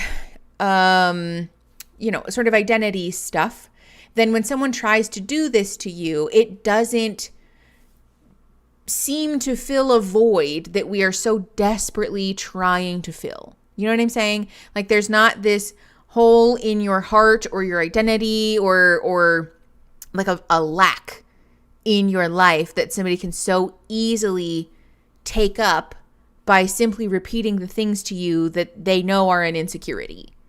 This is so incredibly fucking manipulative and rude and also elementary. This is the thing that like especially bothers me about it, is that AJ is doing this with this sort of like smirky 5D chess energy when all she's doing is just simply repeating the things that other people want to hear about themselves. This is like the most offensive behavior. Yeah, she's finding weaknesses and then using them to protect herself. Yes, Christine, exactly. I could not have said it better myself. Did I misremember, or did they not just point this out? Literally, Melly, that's the thing that's confusing, is that Bridget just pointed this out, and then AJ says to Marie all this stuff that's very like elementary manipulation, and Marie was like, wow, oh my God, I can't believe it. You should, because Bridget just said that that's what's been happening and that that's what's coming. And also the host being like, yeah, so I'm hearing you guys say that you feel that AJ has been dishonest and inauthentic, and that, AJ is just saying things that are almost kind of a lie. So AJ, could you I want to give you the floor. Could you just tell us everything that you like about these people? AJ, what do you think? AJ, what do you think? Why are we rewarding this bad behavior? I feel like I'm in crazy town. I just can't believe that we're just doing this. Why are we doing this? I hate these shows. Okay, 46 minutes and 8 seconds. Pressing play in 3, 2, 1. That in my other relationship, and I feel like you as a partner would be exhilarating and fun and wild all at the same time. In a marriage, I could see how you'd show up romantically. It just was comfortable with you. You just asked me what I needed, and I felt like that was something that like I don't always get, but I'm second guessing it now because of everything I'm hearing. But I want to follow my heart and how I feel. What we built, yes, the bar is so low. Special. It could go somewhere. Yeah, I felt the same way, so. Yeah. Okay, Marie. Because AJ asked Marita, what do you want? Therefore, we are soulmates? This is the other thing. This is why it's so important for us to be doing our own independent work, because when this happens, when somebody who is trying to manipulate you can suss out an insecurity and then use it against you, it makes you vulnerable. And I want to be clear, that's not somebody's fault. Like when you're manipulated by somebody who's trying to manipulate you, that's not your fault, because people who are manipulating you are to blame, right? And I get the question a lot of like, how do I notice when this is happening, or what are telltale signs, etc. This is that, and being able to spot that and being able to do our own work on ourselves to be more resilient in the face of potential manipulation is a wonderfully protective and loving thing to do for ourselves. I'm dying to know which poor person is going to get stuck with AJ. I know, I'm so sorry. I'll shut up so we can actually watch the show. Okay, 46 minutes and 57 seconds. Pressing play in 3, 2, 1. Are you ready to make a choice? Oh no. I guess so. Okay. I would be so mad that I had to stand up. I choose AJ. I'd be like, I choose myself. Sorry, I gotta go. I really do feel like our connection is special. I want to explore who you are beneath the surface. It's terrifying because I don't know what's gonna happen, but we're gonna have a bunch of I fluff, choose and then you. it's gonna cut off right Thank you. before AJ says, "I choose blah blah blah." AJ, I feel very relaxed when talking to you. It was just very easy to be honest and open up to Marie. Marie, are you ready? The fact that AJ is sitting there with the biggest smirk is a great indicator that what's happening is not genuine, right? AJ saying, "Oh, well, I just so happen to connect with a lot of people," and then cheesing at the end of the table like this is the best thing that's ever happened to her. It's feeling a little bit like I need the validation of everybody wanting me, and so I just say the things that I know people want to hear so that everybody will choose me. This is also, yeah, very producer orchestrated. The like, sorry, Marita, you don't get an answer. Everyone else has to say who they choose because we all know that you're going to say, I choose AJ. And then AJ is going to go,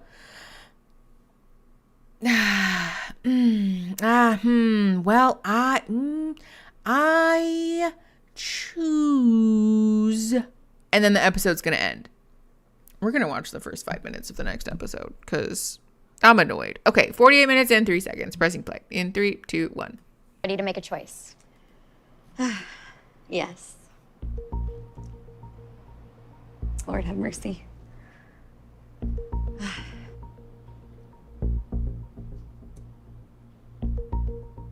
Marie, who do you choose? She says, with absolutely no doubt in her mind about who she's going to choose. I choose AJ. Shocking. No one saw that coming. I can picture marrying you because I think we show love and affection in the same mannerisms, and I think you can complete the ends that I stop at. What does that even mean? This is honestly the most stressful thing. I could lose Marie at the end of this.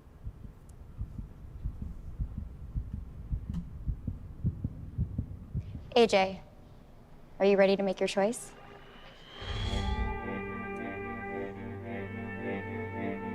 Yeah, stressful music. I am. I know. May a love like this never find me. Same. AJ, who do you choose? Yeah. Okay. Michael Bay. Yeah, we all saw that coming. We're gonna watch the first 5 minutes of the next episode because I hate when they do this. So who do you choose? Okay, here we go. Okay, with the music, it's so loud. Okay, hold on, we're rewinding because she said who she chose, but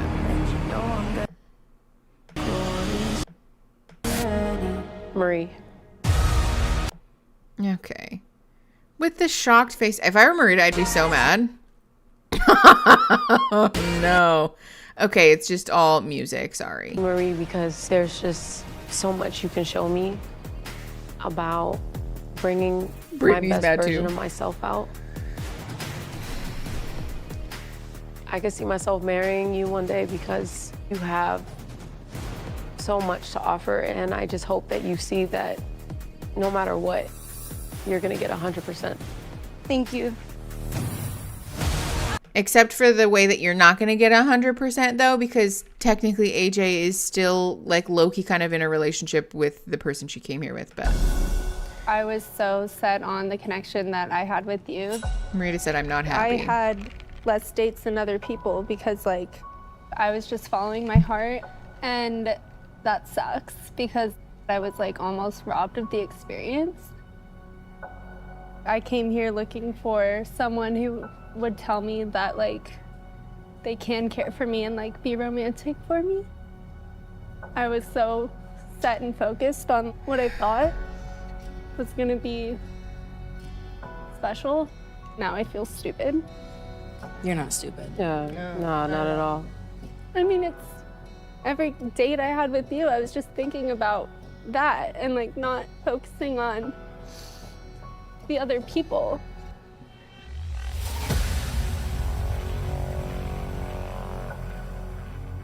You were vulnerable and authentic to yourself. Yeah, that's valid. You did what was true to you. I would like to comment if that's okay. Oh God, here we go. I'm sorry. That was never my intention.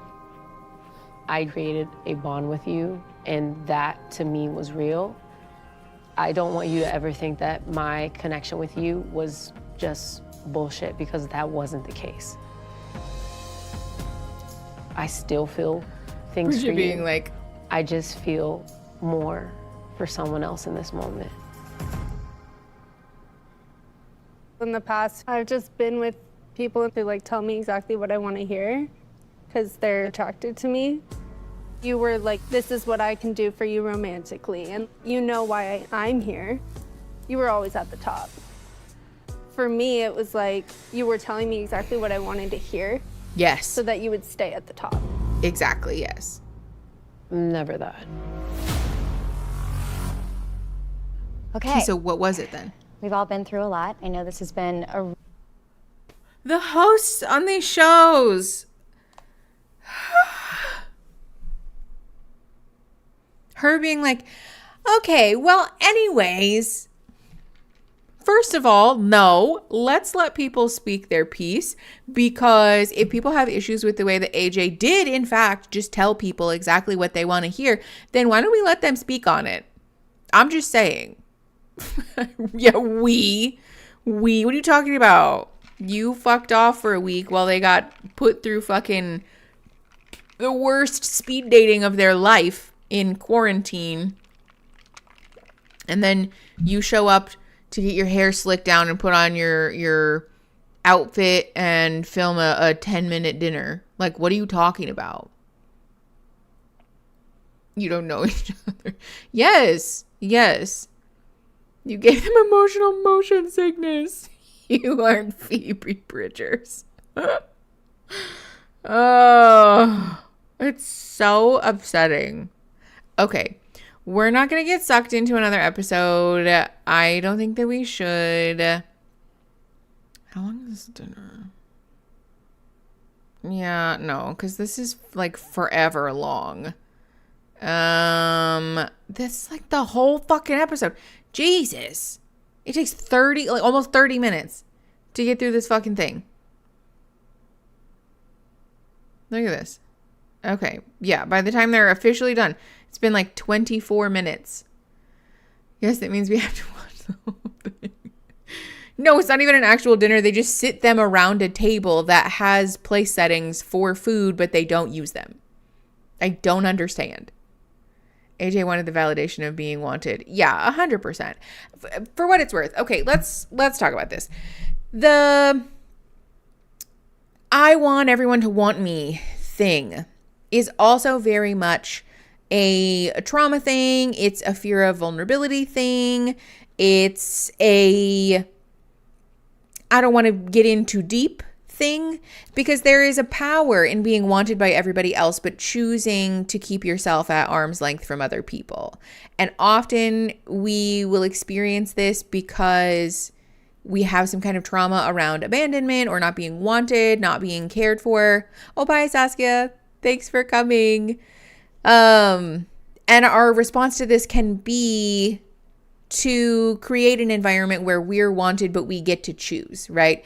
Because if we fire other people, that keeps us from being in the position where we get abandoned, especially if you have a top choice, a backup, and a backup for the backup. Then you never find yourself with an egg on your face, except that this creates very surface level relationships. It's manipulative, it's incredibly hurtful, it's dishonest, and it can also rob you of the true vulnerability that happens when you fully invest in someone, despite the fact that you open yourself up to potentially not being chosen all the time.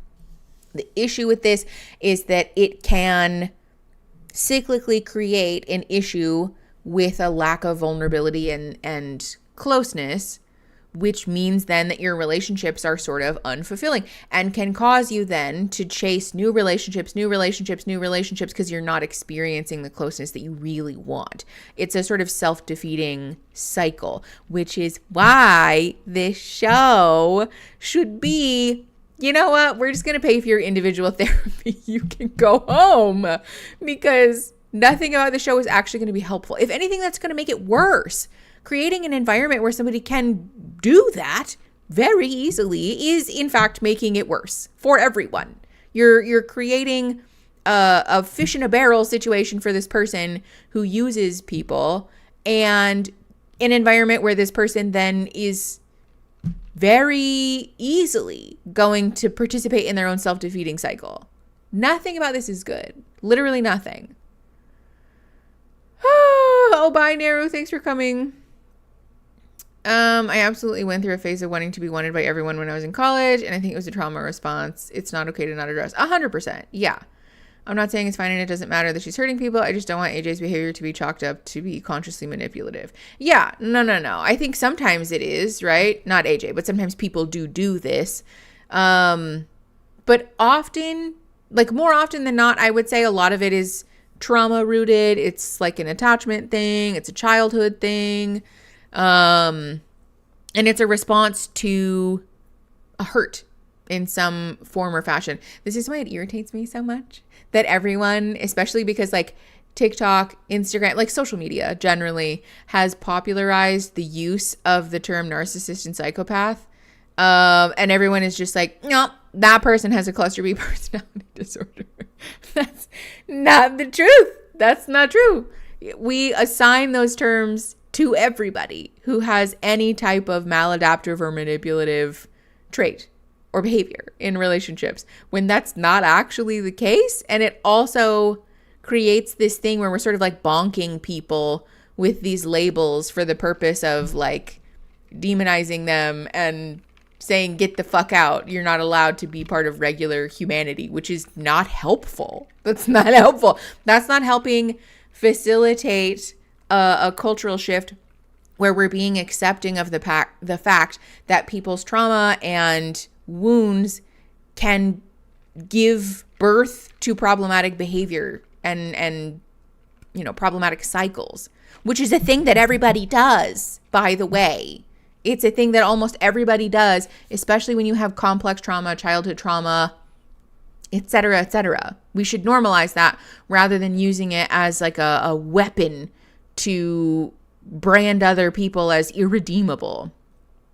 That's why I ship AJ with therapy and optional sex toys. Yeah, I ship AJ with therapy and some alone time, honestly. Emotionally immature is a much better label for supposed narcissists or those with narcissistic identities. Yes, emotionally immature, traumatized, attachment issues, complex trauma, anything, literally anything other than saying like this person has a personality disorder. It's also the presumption, right? It's the presumption that because I've witnessed this person's behavior, I know what their diagnosis is, which is not a thing that you can do, by the way. That's not a thing. Please stop doing that. Anyways, I need to stop. It's fine. We don't need to talk about it. You guys get it. We can diagnose them over TikTok because being a psychologist or psychiatrist is so easy. Yeah, obviously. That's how it works. Bye, Reenby. Thanks for coming. Yeah. Witness their behavior on a highly edited TV show. 100%. Thank you, B-Walk. I do my best. Okay. What is today's date? We will be back next week to watch more of the show. So if you guys want to come hang out. It will be lovely. Don't forget to subscribe, like the lives, everybody. It's helpful. And if you want to come hang out with us in the Discord, make sure to join the Snosh Blossoms, $5 and above, to get access to the server. So, love you all very much. Thanks for coming. I will see you guys next week. Take good care of yourselves and watch the video tomorrow. Don't forget to watch the video tomorrow. Okay, bye.